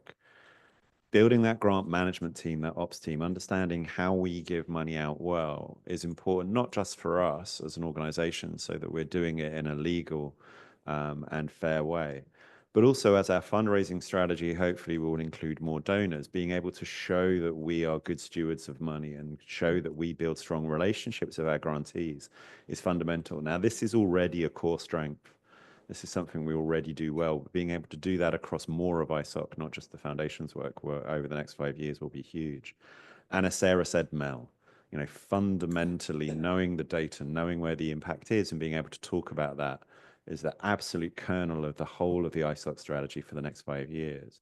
Being able to do that will also, in a very nice segue, improve our brand and the way that our communications works, being able to talk about that. Next slide, please. So our roadmap to 2030 is really underpinned by building the architecture of this brand and doing it in very specific ways, some cosmetic, but some also very fundamental in how we talk about who we are and how we include our entire community and our impact within that. So the brand architecture will extend throughout the Internet Society and in advancing the mission of an internet for everyone to all of the organizations that we work with and all of the partners that we have relationships with. So our brand, coupled with strong public affairs advocacy, our community, will inspire and unite the voices of people who echo our mission. And our approach for that will really focus on putting people at the heart of our communications. So next slide. So again, I won't read these verbatim, and there is more detail both in this deck, but also in the PDF that we will be publishing online to go into this in more detail. And again, as Sarah said, we're going to go into the 2025 plan in a minute, so I won't spend a lot of time there. But what we are really doing in 2025 is shifting this focus towards more audience-centric understanding of who we're talking to with our brand and communications and how we measure that. So shifting some of that focus towards understanding how key audiences like our community and also our advocacy partners play a key role in understanding where our communications is impactful. We will start to refresh that identity, that narrative, and build a stronger public relations foundation in 25 to be able to support that. We will shift slightly the focus from technology and policy to inspiring people, stories of people and communities. This doesn't mean we're going to stop communicating on technology. This doesn't mean we're going to stop communicating on policy. But what we are going to do is start to increase and increasing the mix. Some of those videos and impact stories that indicate how, if the internet is for everyone, how everyone is experiencing the internet and how they're learning from that kind of exposure to the internet services. Then going into 2026, we will be creating a lot more resources and materials to support our community and advocates, both the organizations and groups and chapters that we work with, but also the alumni networks we've spoken about and talking about empowerment, how anyone that understands and supports the mission of the Internet Society can be a personal advocate and communicator for our mission is really key to this. You know, there are communications we deliver, but we know also a lot of the impactful communications that come out of Internet Society are at a very personal level. So how are we enabling people to talk about the Internet Society and share the vision of the mission in that way? We will expand our audience knowledge to improve a broader sector of community, thought leaders and partners, moving beyond just our community and advocacy to understanding our relationship with industry and other partners.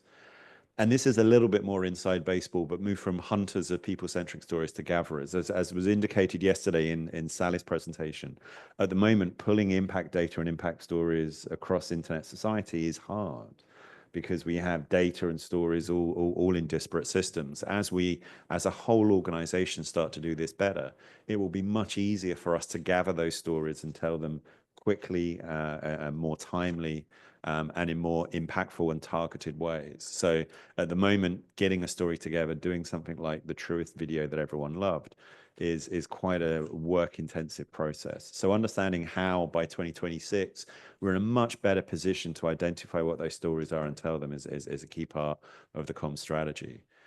And then beyond, again, we're looking at foundational updates. How do we build a brand that works for the next 10 years on the architecture of one that's worked for the last 30 years?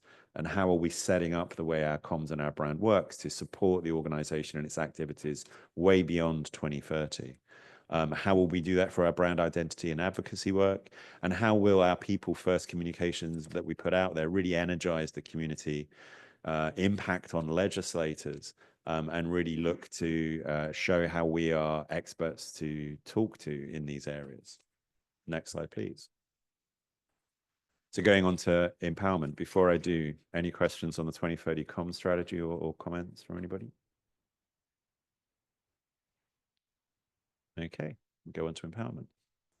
Now, this is the most obvious way in which we build the foundations of a long-term internet society and internet society community, because we are genuinely getting in at the very early stage of people's careers, and helping them for the next 20 to 30 years to build their presence in the world with our values and our mission. So this, for me, is really foundational to how we create the next generation of internet society leaders and really support the long-term success of our organization. So what we'll do in empowerment is continue to cultivate the vibrant alumni community that we've spoken about earlier on, develop these internet leaders with the relevant skills, knowledge, and competencies, and really equip a global community with skills and hands-on knowledge. Next slide, please. So our 2030 strategy will really focus on cultivating and activating this vibrant community of internet leaders and make sure that they're empowered and confident. And I think our conversation around the fellowships and IETF is a really good example of this. We're not measuring success in certificates. We're not measuring success, even though we showed the slide, in completion statistics. We'll be measuring success in that there are people out there that are having confident impact in our community because of their engagement with us, because they've been fellows, because they've been on training programs. And that idea that we are building empowered people who feel like they can participate in our world is really important. So we'll be delivering scalable empowerment programs as well. So again, we don't want to scale our numbers of trainees and fellowships just by driving the numbers of programs that ISOC staff work. Building out our partnerships with chapters of educational and academic institutions is really key to this. Understanding how we can reach more people through scaling is going to be the focus of the next 5 years. And this will all support, obviously, the overall 2030 strategic goals in all of those areas. And we have training programs, as we said on the earlier slides, that really support absolutely every single one of our key missions and key programs. So training is fundamental to the success of every single one of our programmatic activities. Thank you. Sorry, just I want to kind of talk a little bit in more depth about how we scale the communities of internet leaders, because obviously there's a challenge here, both in empowerment and in the kinds of communities that Sarah has built around language communities. And we have a set of language communities that include Portuguese, Spanish, French, Bangladeshi. Each of these is both part of the larger community in the moments when we can offer translation, but also part of a smaller community that can act locally, even if the broader community isn't part of the same language community or indeed the same jurisdiction if they're taking political action. And I think one of the questions we really have to think about as we're looking at, like, what are we going to be 5 years, 10 years, this foundational question you're raising, is how do we manage that? And I think there's a tie-in to our chapter work at this point. Obviously, all of the chapters interact at some level with ISOC Global in English, but all of them mostly interact among themselves in whatever the local language is. So I think there's a kind of an ongoing question for the society of how does it support each of these communities as both a local language community, and then what support does it need to provide for the communities that are interacting across that language barrier. And this was something that Caleb raised yesterday for interactions in the ITF as well, that the African engineers who could participate remotely at this point were primarily the Anglophone ones, that the Francophone parts of Africa had an additional barrier that kept them, that the friction was just enough that they didn't even try. And I think if we're going to try and think about this for a 5-year strategy, we really need to think of what our strategy is to lower that friction to create that global community, because it's a huge challenge, enormous. And how much of it we're going to try and take on in the next 5 years is something I think we need to be pretty intentional about. No, that's a great point. Thank you. We do invest a huge amount in translating our activities, and particularly, the largest part of our translation budget from comms goes to translating our training materials. We will continue to do more, but I think echoing the comments Sally made yesterday about how we met our advocacy goals because of the work of our chapters, part of the success of this strategy is also creating materials and enabling trainers so that we can push this down into the local communities, so that we're not driving so much from the top of the organization and translating and creating materials that can then be used and driven by the local communities and local partners. I think that's obviously a critical part of the strategy for the next 5 years. I think the challenge is the cross-cutting communication. Yeah. For us to translate our materials into multiple languages, it's costly, but we know how to do it. Enabling the folks in Bangladesh to talk to the folks in Brazil is a different problem. Yeah. And it's, I think, important for us to understand whether we're going to tackle that in building this global community, or we're going to, at this point, be building regional communities, language family-based communities, each of whom is sharing our mission, but where the cross-cutting communication is only enabled in relatively restricted cases, or whether we're looking at some functions that over this 5 years we might build up. I mean, we're certainly not expecting them in 2025, but that we might build up to enabling. And I think that's a challenge for us to consider. I think this is a really good point that we can take back and do a little deeper thinking about. An additional component of that is the challenge within the country of multiple languages. Yeah, when I was in Kinshasa speaking to the Cameroonian chapter that's doing a lot of online safety training, his comment to me was, we have to take the English, it then moves to French, but then I've got multiple dialects that I'm working with in my country, and how do I get the support for that to do my work? So I do think there's investment and work that we could do around languages, and think about that. Technology can be our friend here in many ways, but we need a strategy that goes beyond the 3 languages, I think.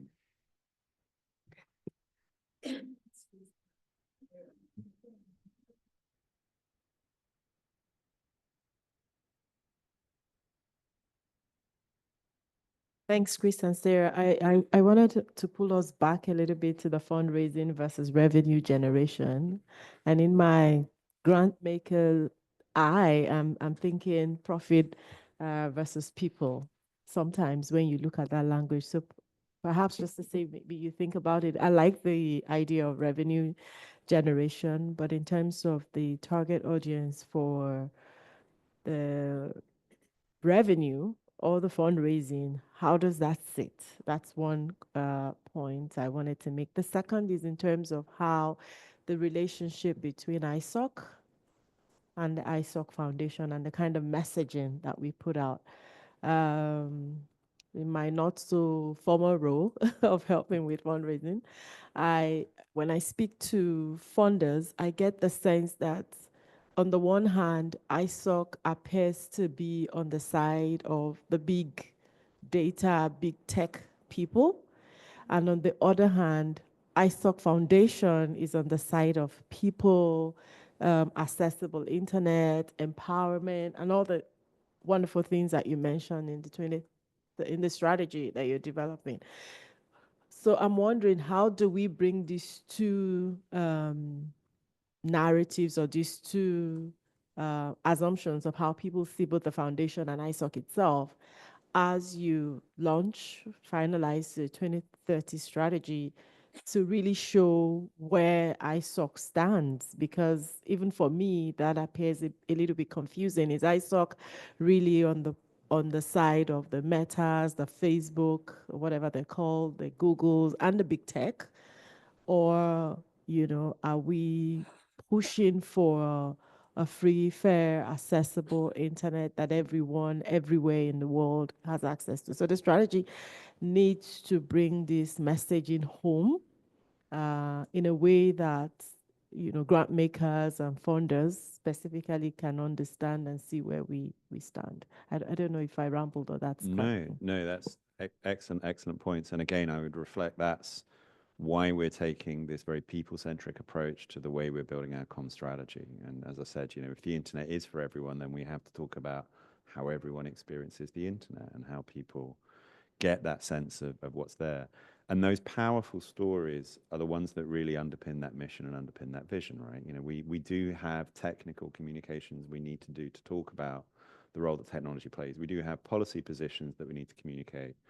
But we should really drive, as you say, that understanding of the brand that isn't we are, an organization that's there to support big tech, but that really what we are doing is enabling the original vision of the internet. We're delivering this service as a public good to the entire world. So shifting our comms to really emphasizing that story is going to be a big part of driving exactly what you said.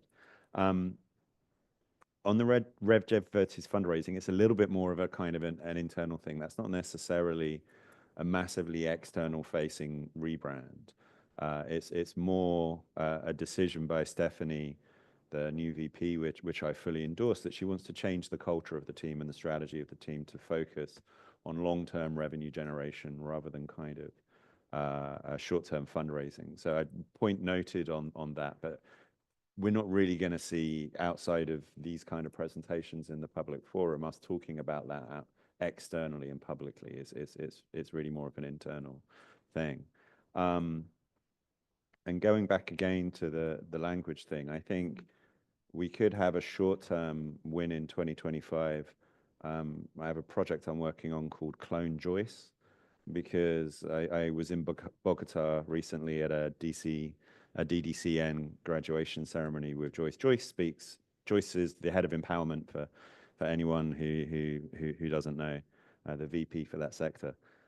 She speaks about 7 languages. And I saw quite jealously her sit at a dinner table next to me and seamlessly move between 3 or 4 of those in different conversations with people. So we could clone Joyce. But more seriously, what you're talking about, Ted, is a foundational solution as well. Again, I think it's one of the things that we will do in the next 5 years. The internet society is only going to get more diverse. The internet society is only going to speak more languages. And whilst that's a huge positive, it also sows the seeds of fragmentation if we don't pull that community back together in a global sense as well. So as we go through the next 5 years, how we do that is going to be critical to the foundations we lay for the rest of the internet society beyond that. So point very well made. Okay, and next slide. Again, we won't go through these in detail. All the detail is in the PDF and on the deck. Alumni, as we said, is a big part of 2025 and scaling of the empowerment programs. And again, building on the Mel work that Sarah was talking about, empowerment and training is one of those areas where we get a lot of data from the platform itself, but how we get data when people are off the platform and out in the workspace is part of what we're doing with alumni. We'll continue to drive this engagement with the alumni and continue to scale and really focus on building out the fellowship programs, looking at more content areas and driving deeper content within that. And then again, if we do this well, we will start having a really engaged alumni network by the end of the 2030 period. And we will, reaching that problem you just described, Ted, I think will be a signal of success. If we've managed to build that huge global community where language becomes a potential barrier, then we need to know how to solve it, but also it's actually a quality problem to have, because by that stage, we really will have a strong global alumni network and community that we're talking to. Next slide, please. And then to revenue generation, with all the caveats that it is a little shift if we use it externally as a name, which we won't do. So this is really, next slide, please, where we can most obviously secure the future of the internet society by building a strong strategy for fundraising to support the years from now until 2030. But more importantly, for laying the economic foundations of how the internet society goes forward, so it can look to the future with confidence, and it can look to the future knowing how its financial and legal status is going to be maintained. So we want to create and expand the current engagement programs that we have and attract and retain funders. There's a little bit of motherhood and apple pie as a statement. You know, we need funders to be able to do the work we do. But what we're looking at is how we increase the number of donors, the diversity of donors, and how we make people long-term partners in what we do. Again, data-driven decisions is going to be key for us. Donors want to understand the impact their money is going to achieve. Being able to tell them the impact is fundamental. So this is, again, a contingency on the MEL team, a contingency on the SAI team, and a contingency on the broad data unification program we're doing that was kindly supported in the board funds in yesterday's presentation. But until we can do that, we can't really bring more significant donors into our organization. And then again, building the foundation, seeking out multi-year co-funding and recurring donations. We want to be in a position where we broadly know going into the next year where our money is coming from with a lot of confidence. You know, as has been said yesterday, SAY is amazing, but SAY is effectively balancing a budget based on a series of unknown and confidence factors. As someone with a strong commercial background, that's quite a harem-scarum way of running a long-term business. We are very, very lucky in the significant funding we get from PIR that revenue generation isn't a completely existential issue for us. But it is important from the perspective of the PST. And far more importantly, it's important as we want to scale the programs. So when we're looking at multi-year co-funding, we're not just looking at ticking boxes with the PST, but we're looking at how we can expand and scale what we do and give out and grant more by bringing in money from other donors that are aligned to our mission and programmatic funding. And then making this something we can do again and again and again, year on year. Next slide, please. So look at 25, 26, and 27. As I said, we will be looking to secure co-funding from peer donor institutions. I'll talk in a second about why this is important. But the other thing to say is we're starting, and we'll be talking about this more later on today, with focusing on community connectivity and talking to partners about how we build a community connectivity co-fund. We want to build funds for the other programs as well, so for safe and secure internet and other areas. But we want to do them in serial, not in parallel. And this is really important for understanding what the long-term financial security is. We could go hell for leather and launch funds against every single one of our programmatic areas in 2025. And if everyone absolutely didn't sleep for a year, we would have a success. But what would happen is we would then get to the end of 2024-25 and those 3 or 4 year funds from partners would run out. We'd have to do it all again. So what we're looking to do is build funds that launch 1 year after the other. So we are only ever at one point in the history of the Internet Society looking to re-up, reconfigure, or re-raise a fund on a new programmatic area once a year. So that actually in doing that, if we look at building, you know, 4 4-year funds, then actually the fourth one probably won't be launching until about 28. So we're actually looking at building fundraising that goes way beyond that. Now, obviously, there is an element there that says we don't know what the programmatic activities are going to be beyond 2030. So how would we raise a fund in 2028 for it? What we will look to do is crowd in partners and funds that are broad enough in their programmatic activity that it allows for shifts and changes in strategy. That's also important because one of the other things that's a danger when you get co-funding money from donors in, and I'll talk a lot more about this in this afternoon session on the co-funding strategy, is that other donors start to drive your programmatic activity or strategy. We have a lot of experience in understanding how that works, which I'll talk about this afternoon. but we're always hoping and planning that the donor money we get is an augment to our existing funding and helps us do more of what we're doing and doesn't start replacing our core funding, which enables our independence.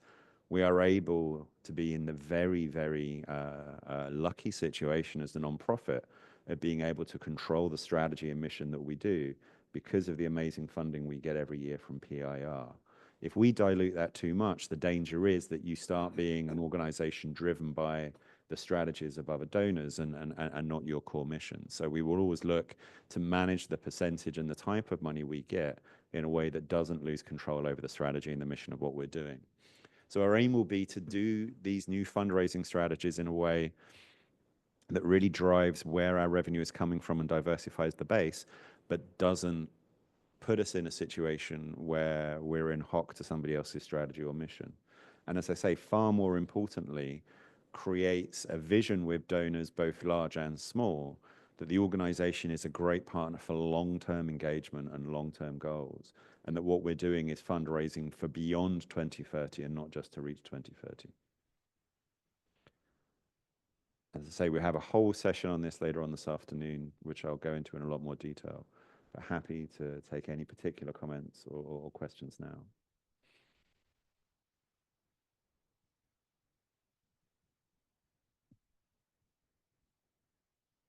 Once again, thanks, Chris, for that.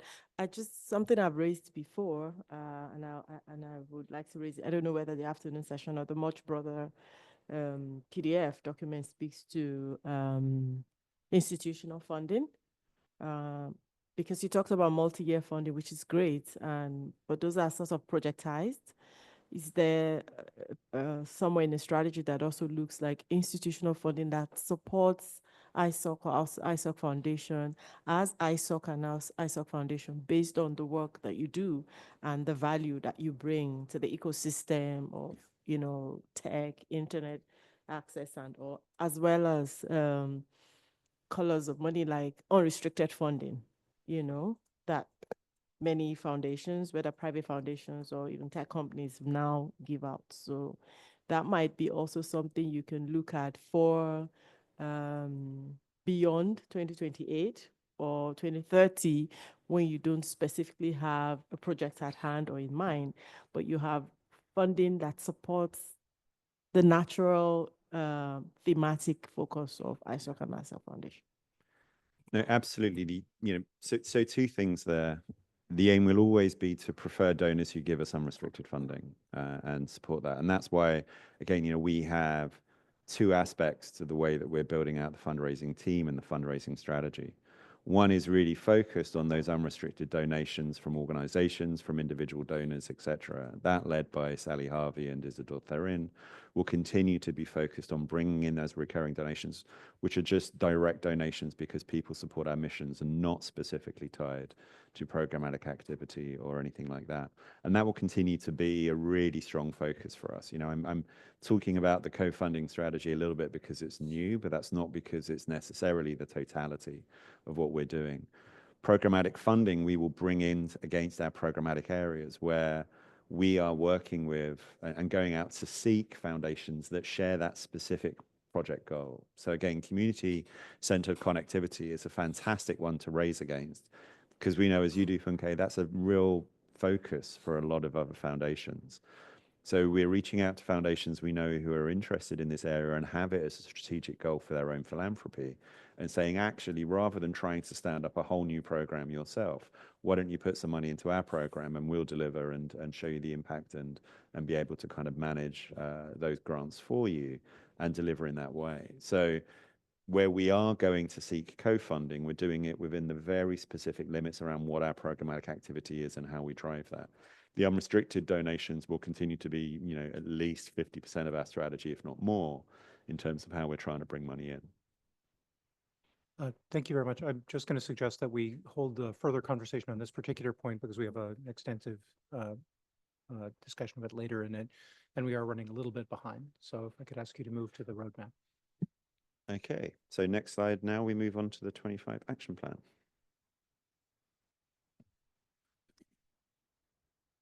So I will whip through these a little bit as we are running on time, and also they cover areas that. Yep, shall I lean in? Sorry. So if we go through the next slide, I will skip through this one. Also, hello everybody. There's my favorite flywheel slide again. I won't explain what this means.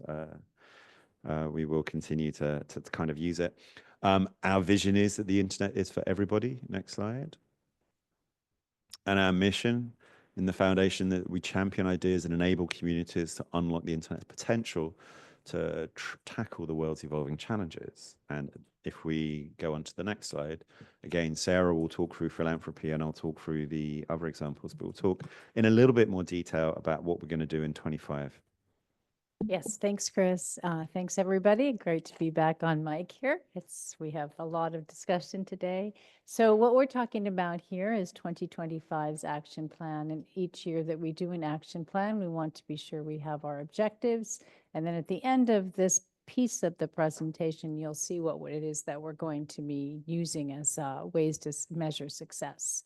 So we've got, as you can see, for programs committing 12 million in grant funding, remembering with that vision that we have ahead for 2030. So 2025 always will have what we're doing over the next 5 years in mind. And then we're obviously going to operationalize the plan, as I mentioned, for 2030. So operations, again, the things that they do are absolutely indispensable. If it weren't for them, we would not be able to do all the things that we do and process applications and check permissible beneficiary and all the other things that go on in Flux. And operations will, of course, make sure, regardless of what we do on a program basis, that we'll have the systems in place, the procedures in place that can help us get to 2030. And then Mel, we've talked a lot about implementing this learning and measurement framework. And I have mentioned it, but I'll talk a little bit more about it later. And then communications, always trying to use storytelling to increase our supporters. So that's our 2025. Those are our 2025 objectives for philanthropy. Next slide, please. Let's go ahead and start talking about programs. So again, the program area is one of the pillars within the philanthropy part of the foundation. And the things that we'll be doing for 2025 in our programs are designing them to make sure they support the strategy, guiding them so that they make sure that they support the 6 program areas: the community-centered connectivity, affordable and reliable access, online trust and safety, open and trustworthy internet, internet insights and community, and partner mobilization. All of those things are out there in our heads all the time, and deciding how we can make sure the programs line up with those efforts. We are responsive to our learnings. Recall that I mentioned earlier when we talked about the 2030 roadmap that we studied so much in 2024 with different surveys on how it is that we are seen by our grantees. And we also looked at our research program. We're looking at our skills program. All these things will guide us. We also had an opportunity to talk with audiences and get an idea of what it was that they felt was important. So we had a lot of data to work with. And finally, the other focus for the programs will be on prioritizing our grantees' success and sustainability. This I've mentioned more than once, and I will always keep mentioning it because it's so critical to our success, and that is to have grantees that feel like they're being very successful and their work is in fact sustainable. Next slide, please. As you see here, we have 11 funding areas proposed in 2025.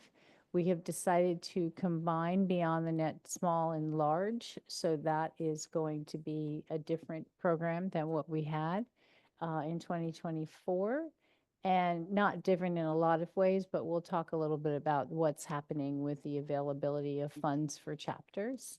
And then you can see the others. I won't go ahead and read all those. You're familiar with all of our programs. Next slide, please. So the direction for these different program areas, you can see at the bottom of this slide across programs what we're doing. We're looking here in 2025 of increasing renewals, pursuing more multi-year grants. we are also creating a mechanism for unrestricted giving. This is something about which we've spoken before. The unrestricted giving direction is the idea of providing funding for administrative and overhead costs to help the health of the nonprofit with which we're working. We are going to try a opportunities type fund to make sure that we have available to our different grantees the possibility of applying for funds that are less restrictive in terms of the way in which you need to report on them and use them. And then finally, for the other things that we're doing, we're going to be simplifying everything that we do for grant requirements. So specifically in POLT and connecting the unconnected, I mentioned earlier that we are going to merge that. And while we're working on figuring out how to do that, we will not call for additional BOLT applicants. As you recall, in 2024, when I reported on Q3, we got twice as much in 2024 applicants as we did in 2023. So we thought maybe we don't need that much going on in 2025. So chapter admin, we spoke about yesterday a bit, and I will be going into more detail on chapter admin funding later as we shape it. Sally and I were talking yesterday about the things that we feel are important for us to settle and then communicate to the chapter community, and the idea of having an add-on, so when they apply for funding, to have funding available for them to be able to do events and do trainings and these types of things that can be expensive and may not necessarily now have to always come out of chapter admin, or may not require an application to be on the net. So finding a solution that's very chapter friendly and finding a way to be less burdensome on chapters, understanding that their resources can be limited, of course. Research, we're going to put that one on pause because we have right now, as I mentioned earlier, 40 active grants, or almost 40, and we're going to be just pausing and doing what we said we would do with the 2024 study on research and see what changes need to be made. Resiliency, we are going to sunset, so we'll do continue with the grantees that we have. This resiliency program is one for which we have trouble finding permissible beneficiaries. So when we're looking at finding ways to reduce the portfolio a bit and not have quite as much activity as we have had in the first 5 years, which has been very difficult to manage, we are looking at doing that for resiliency in 2025. Can I ask you a quick question on the research? Yeah. I understand the reason for the pause, but are there any renewals in 2025 that Yeah, you would there will consider? be. Yeah. Okay, so when you're saying pause, it's a pause call for, No global call, Right. exactly, because Thanks. we do, again, get inundated with a lot of applications, which we love, so, but it's a lot of work. So, and then finally, just over on the skills side, you can see that we're going to continue with the invitation only and do some renewals, and we're going to be exploring in 2025 possibility of expanding that list of 6 countries I mentioned earlier. So let me take it up or pick it up a little bit because I know we're going to be a little bit tight on time. If you want to go ahead and go to the next slide. I feel like I've talked a lot about monitoring, evaluation, and learning and the direction that we're headed.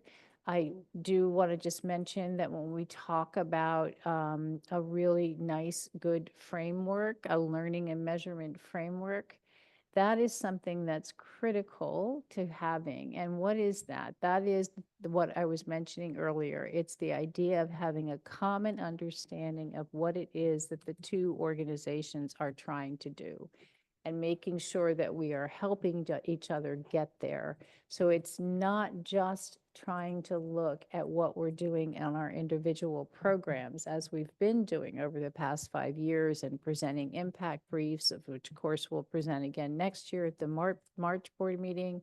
But the idea is that we want to try to get people to start looking at defining what certain things mean and making sure that we're on the same page with that, working closely with Katie's group for sure to make sure that we have a good understanding of these definitions and how it is that we can all be on the same page of being committed to gathering the data that we need, setting up systems that can take the data that we need, asking the questions that we need in order to get the data that we need, and then being sure that collectively the Internet Society and Internet Society Foundation are working together to use that information, use the definitions that we come up with the different measurements that we're going to be establishing, and then have for you all and for the world a good understanding of what it is that the two organizations are accomplishing and will accomplish and be measuring to accomplish over the next 5 years.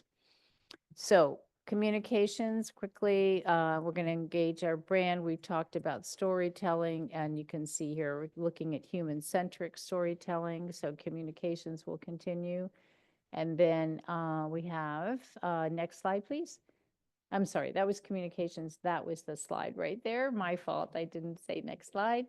And then finally on operations, again, just making sure in 2025 that they are going to do what needs to be done. And we have a great team on that, in that area, and they will be sure to adjust any systems and assess the operations and make sure that they drive greater efficiency in 2025, which of course they'll continue to do in the years that are coming up. And the last slide that I have is just to say that we will measure our success based on the objectives that I presented earlier. And these are the measurements that we have. We want to make sure we do commit the money that we said we wanted to commit or plan to commit. We want to make sure all of the programs are launched successfully. We want this learning and measurement framework in 2025 to be established across the organizations. And finally, we want to make sure that we have an increased number of supporters and enhanced storytelling in our communications area. So we will be reporting a year from now on how we're doing in Q3 of 2025. But this is what we have planned for 2025. And thanks for your attention. I'm going to turn it over to Chris to take you through empowerment, unless there are any questions before he begins. I don't see any cards. Okay, I'm going to try and whip through these slides. Elliot, get your next slide thing ready. Because a lot of this we've covered, so I don't want to kind of go through every slide in detail. And there is the backup, and I want to give people a chance to ask any questions on 25 if they want to. So starting with empowerment, our objectives, as you know, are to scale the program, create the leaders, support the programs with training, and drive this data-driven approach. Next slide, please. We will do this through 3 work streams, the core empowerment programs, our leadership programs, and supporting the programs with training. Next slide. We all know what our programs are. I think we can move on to the next slide again. This one is worth us thinking about a little bit because, as I said, we want to build this alumni network out. And there's 2 projects in 25 that will support us cultivating these future internet leaders, defining internet leaders, understanding who are the people we can be working on, and how we can kind of make sure that they're enabled to be the strong leaders we need them to be. And then the scaling of our empowerment programs in general, because the empowerment programs effectively create the feeder, they create the body of people who can then become internet leaders, and our alumni and internet leadership training supports them in that. Next slide, please. And again, we will do this through our alumni network, our fellowship programs, and our training and e-learning. Increasingly be delivered through partners. And next slide. And data, as I said, is fundamental to this. The great thing about learning management systems is that it pulls a huge amount of data out. We will be using more innovative techniques for understanding what our alumni do. Point made well in the comments about WhatsApp and its archiving and other issues. But we also do need to go where our communities are, and where WhatsApp is the primary communication platform in Africa and South America. If that gives us more data back, and if that allows people to complete surveys on whether they've got a job after a training course, and they can do that via WhatsApp, and we can then retain that data in our systems, that will kind of help us drive that. But we have got to use the platforms where people are, so we will build a stronger database and a stronger sense of understanding how our community is working. Next slide. And how we will measure the success in 25. We will tighten that definition of internet leaders and make sure we understand who we're targeting there. and looking at tracking their impact through the metrics I just described. We'll be looking at how empowerment programs are scaled, particularly through partners, so that we can reach more people. How we've contributed to the overall society strategy in supporting training as part of our programmatic activities, and making sure that data is there, that we have a really strong dashboard that we can share, and that there are at least 5 impact stories, hopefully a lot more, that we can share throughout the course of the next year, showing the direct impact that our training and fellowship has on people. And again, these are really, really powerful stories, particularly going back to some of what Funke was saying around how we approach donors and speak to donors. Showing impactful training, creating livelihoods is an incredible story. And that's something we want to do a lot more of. Next slide. Anything on empowerment as I speed the bus through. So I just wanted to go back to the 5 impact stories. I think that's an incredibly important thing, and I'm glad it's top of mind for you. I think there as well, you may want to think about tailoring those impact stories to the communities that we need to reach. You were talking earlier about the move from hunter to gatherer. I think here, again, the kind of impact story that we saw from the Truist thing, that's going to resonate in certain kinds of communities. In other places, it may not be quite as powerful, but other sorts of stories that are, as you say, focused on, the ability to create a market and therefore have a livelihood may be important. So as you think about those 5 impact stories, it may be something where you need to do the selection based on the audience you want to reach. And I obviously do hope that we get above 5, and that the increase in number makes that a little less important. But if we do have only 5, that the picking and choosing which ones to put that effort into is going to have to be focused on where we need to get the story told. Absolutely. And just to clarify, because I am rushing through, we're still in the empowerment section. So that's just 5 in empowerment, just 5 stories about. Yeah. On to Sagarika. So in your previous slide, you are mentioning about the dashboard. So what does it really mean? What kind of a dashboard you're having, and how do you going to measure the impact to that dashboard? So the first dashboard we have is the one that sits within the learning management system itself. So as I say, the huge advantage of us using an online learning management system is we get all of those completion stats, and we get all the stats that show with our surveys as well what satisfaction looks like for people that are working, are learning on the platform. The next level of data, which is the impact data, not the kind of direct outcome data, is the stuff that is harder to get, which is where at the moment we're using email-based surveys to see, did someone get a job? Are they working in the industry? In many cases, a lot of our training programs are done in partners with chapters and local businesses. Again, when I was in Bogota, I visited a partnership between the Colombian chapter and Anditel. And there are employers who are partnering with our training and then taking people on as interns and then employing them afterwards. Now, getting that data is harder than obviously the data within our system that we own. So that is something where we need to reach out. That's something where we need to make sure people complete surveys or come back to us sometimes years after they've taken a course to tell us where they're going. And that's why the alumni network is so important. So that dashboard data will be employment data. One of the most important things we want to understand from our training is, has someone got a job? Have they created a livelihood as a consequence of what we're doing? And then beyond that, we can see kind of at what level they managed to progress their career. But that's a multi-year engagement with someone that we will need to do through the alumni. They're going to be advocates for Internet Society, or whatever we are doing? Yeah, and that becomes a kind of, again, a slightly harder area to measure. But in looking at how their careers progress and in looking at the engagement of our broad alumni network, so how many people within our alumni network are speaking at global policy events, how many of our people are writing articles or giving speeches at events talking about things that are driving our mission. Those are the indicators we'll be able to look to see how they are carrying the mission forward into their careers and their lives.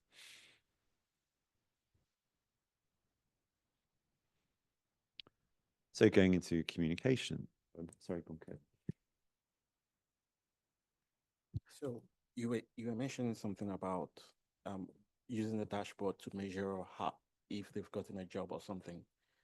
Really, I don't want to go into, I believe that's basically operational, but I'm just curious how you're gonna know if I go through that, if I've gotten a job or something. How are you going to know if I don't report it back to you? The short answer is we don't know. That's why we have to build out those alumni networks, and we have to use platforms that allow people that have been on our training courses to come back to us. At the moment, we're only using email, and we have a huge drop-off. So when someone, particularly if they're an online learner, they're not a fellow, they're not someone that's been in a hybrid working group, they're just someone that's done an online course. Very often, they're bored of us after they finish the course, right? And they don't want to keep coming back and responding to emails from us. So that's why we're looking at creating some value in the alumni network so that people can understand why staying engaged with this organization is still valuable, and what else they get beyond the nature of the course that's there. And then also, what channels are we using to try and get people to come back to us with information about how they're working and how they're creating a job. So, looking at the course, not as the be all and end all of our engagement with someone, but at the beginning of a relationship with that person, and how we kind of continue to bring them back in.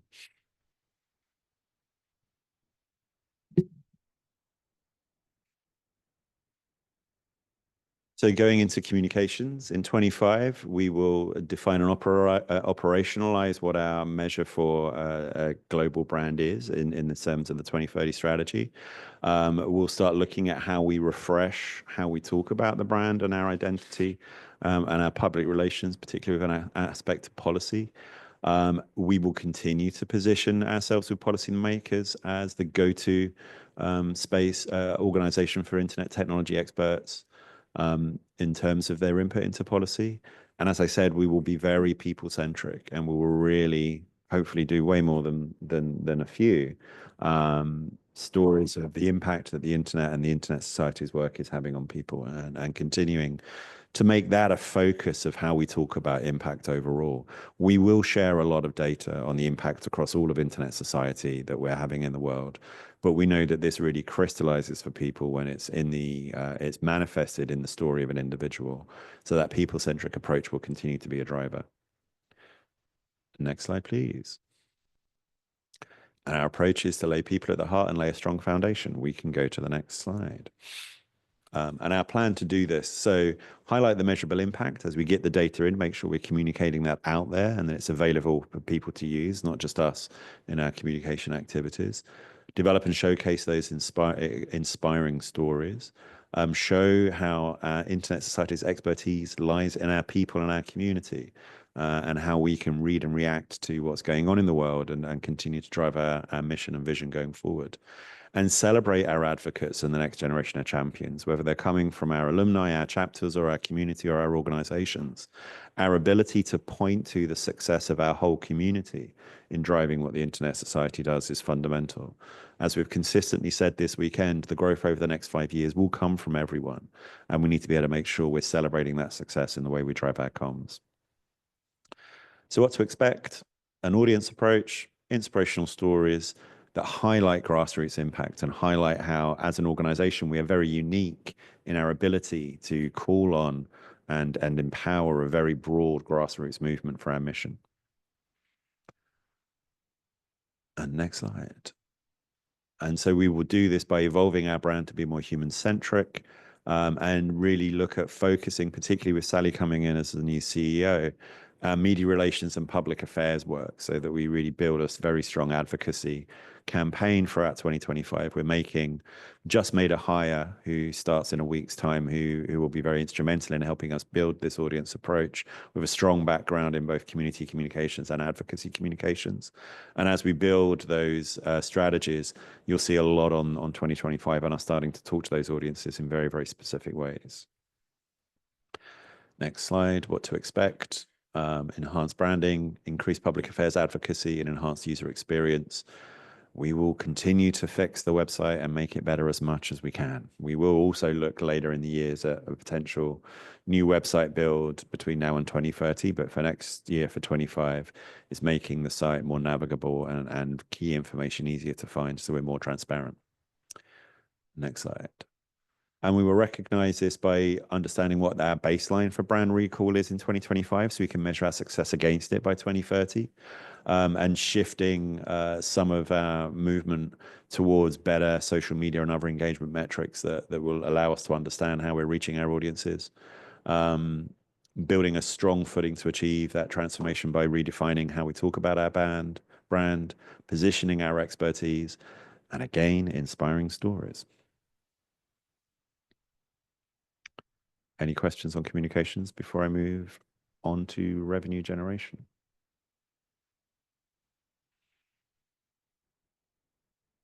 Okay, next slide, please. So our overall goal in 25 is to increase programmatic impact and contribute to the Internet Society's financial health and stability. Next slide. As I said, we have two strategies to achieve this.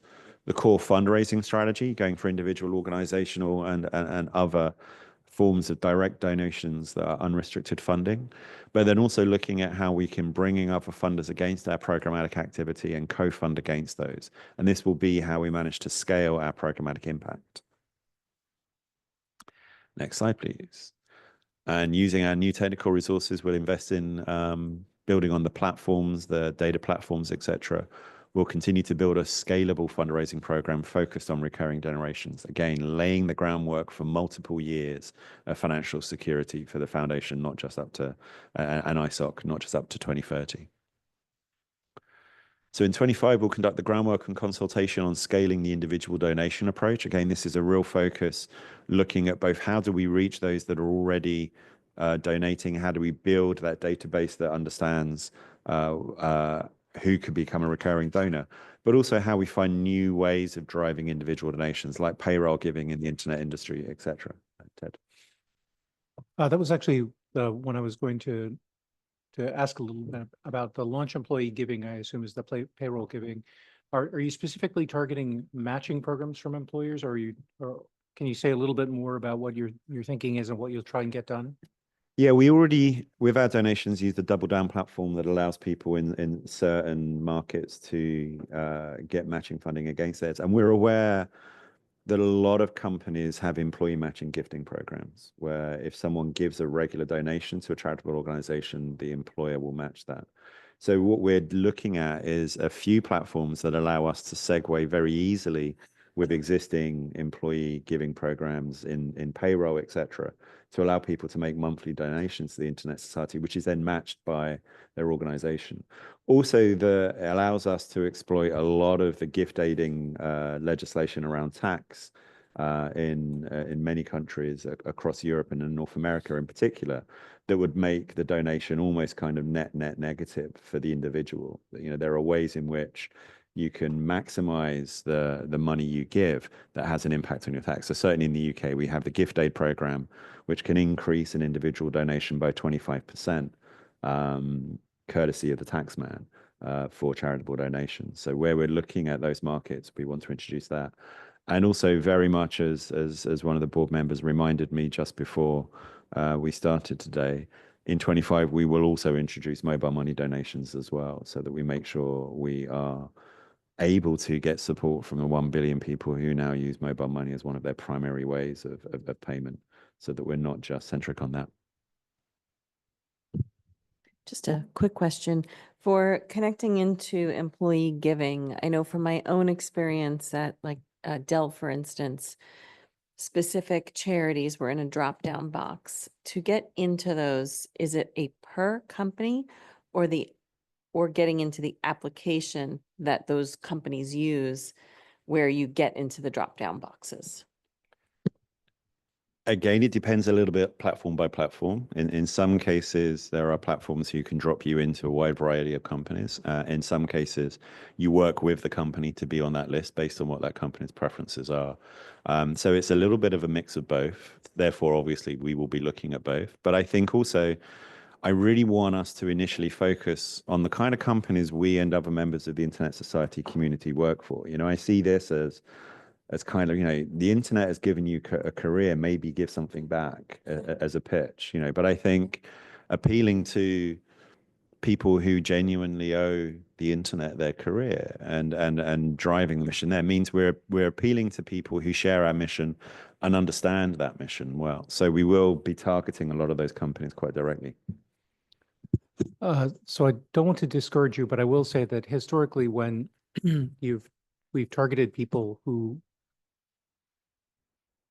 got their career from the internet, they sort of also knew that the Internet Society had money from other sources. And that I think the mission alignment is maybe the more powerful approach rather than the technology sector itself, because there are definitely parts of the technology sector that are not mission aligned with the Internet Society. So as you think about that, early looks at that data may help you figure out where to continue to focus, but at least the historical data would say that you might expect that the top 10 tech companies in Silicon Valley would be great sets of donors to the Internet Society, but that has not been the historical experience. One of the other things I'd like to do when we come to the March board meeting as well is take you through, both on this and on the co-funding strategy, a really detailed kind of debrief on where we are with these and what's working and what's not. Particularly, I think on this, as you were saying, Kathleen and Ted, you work for the kind of organizations we will be approaching in lots of cases. So getting your own feedback and experiences as we start to kind of roll this out, as well as sharing our own early examples in March, will allow us to kind of really iterate on this and hone it down.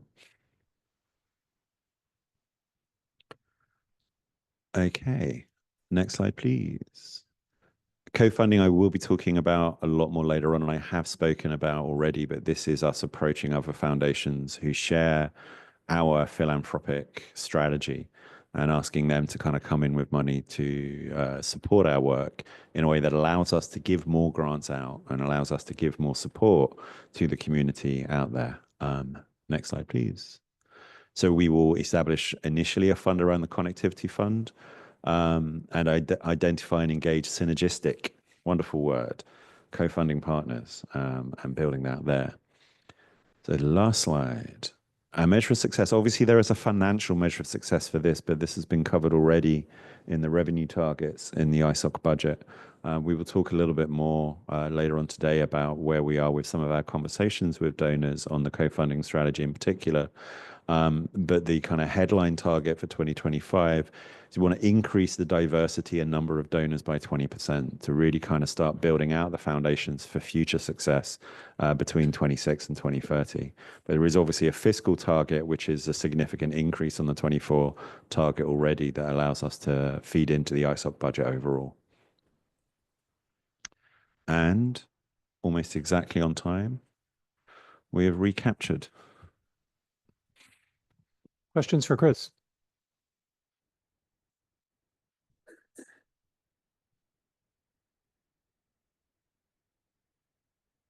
Okay, seeing no, oh, Kathleen, did you have a question, or is that from earlier?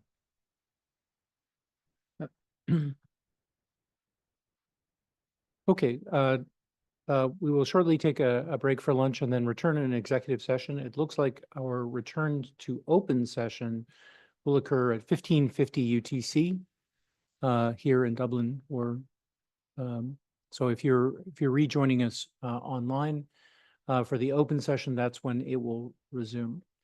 But for now, we will take a break for lunch and then return in executive session. Welcome back, everyone. Thanks everyone for joining us. We're back in open session. We have a series of resolutions to consider, the first of which is the approval of the action plan, budget, and board designated funding. The resolution reads, a resolve that the Internet Society Foundation Board of Trustees approves the 2025 action plan and budget as presented. The proposed resolution approves the designating a total of 20,270,000 using the remaining balances and reserves for philanthropic programs 2025 awards as outlined below. An additional 1,370,000 to fund the Resilience and Responding to Emergencies program. An additional 2,150,000 to fund the Strengthening Communities, Improving Lives and Livelihoods program. An additional 5,200,000 to fund the research program. An additional 1,500,000 to fund Beyond the Net and chapters, including sponsorship for global and regional IGF and schools of internet governance. An additional 1,500,000 to fund the Building Opportunities Leveraging Technologies program. An additional 1,250,000 to fund the Opportunities Fund, and 7,300,000 to fund the IETF Administration LLC. May I ask someone to move the motion? Actually saw, because I was facing forward, I saw Brian and Kathleen first. Is there any discussion of the motion?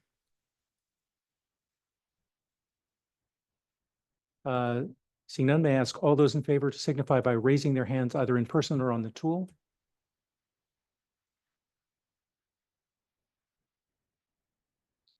I believe that's unanimous, but for confirmation, are there any opposed? Any abstain? The motion passes unanimously. Charles, I believe you're presenting the presentation of the approval of policy for policies, or would you like me to do it? Okay. The resolution leaves resolved that the Internet Society Foundation Board of Trustees approves the policy on policies as presented. May I ask for someone to move the motion? Russ and Charles? Is there any discussion?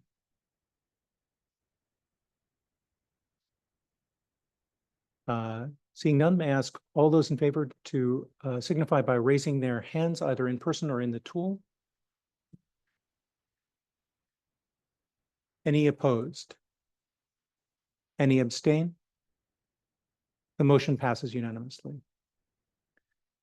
The next item is the approval of minutes from the Foundation Board Meeting 27. The resolution reads, whereas the ISOC Foundation Board of Trustees has reviewed the minutes of the 27th board meeting as presented, resolved that the minutes of the 27th meeting of the ISOC Foundation Board of Trustees are approved. May I ask someone to move the motion? I saw Sagarika and Brian. Is there any discussion? Seeing none, may I ask all those in favor to please raise your hand, either in person or in the tool. Any opposed? Any abstain? The motion passes unanimously. We have a question, please go ahead.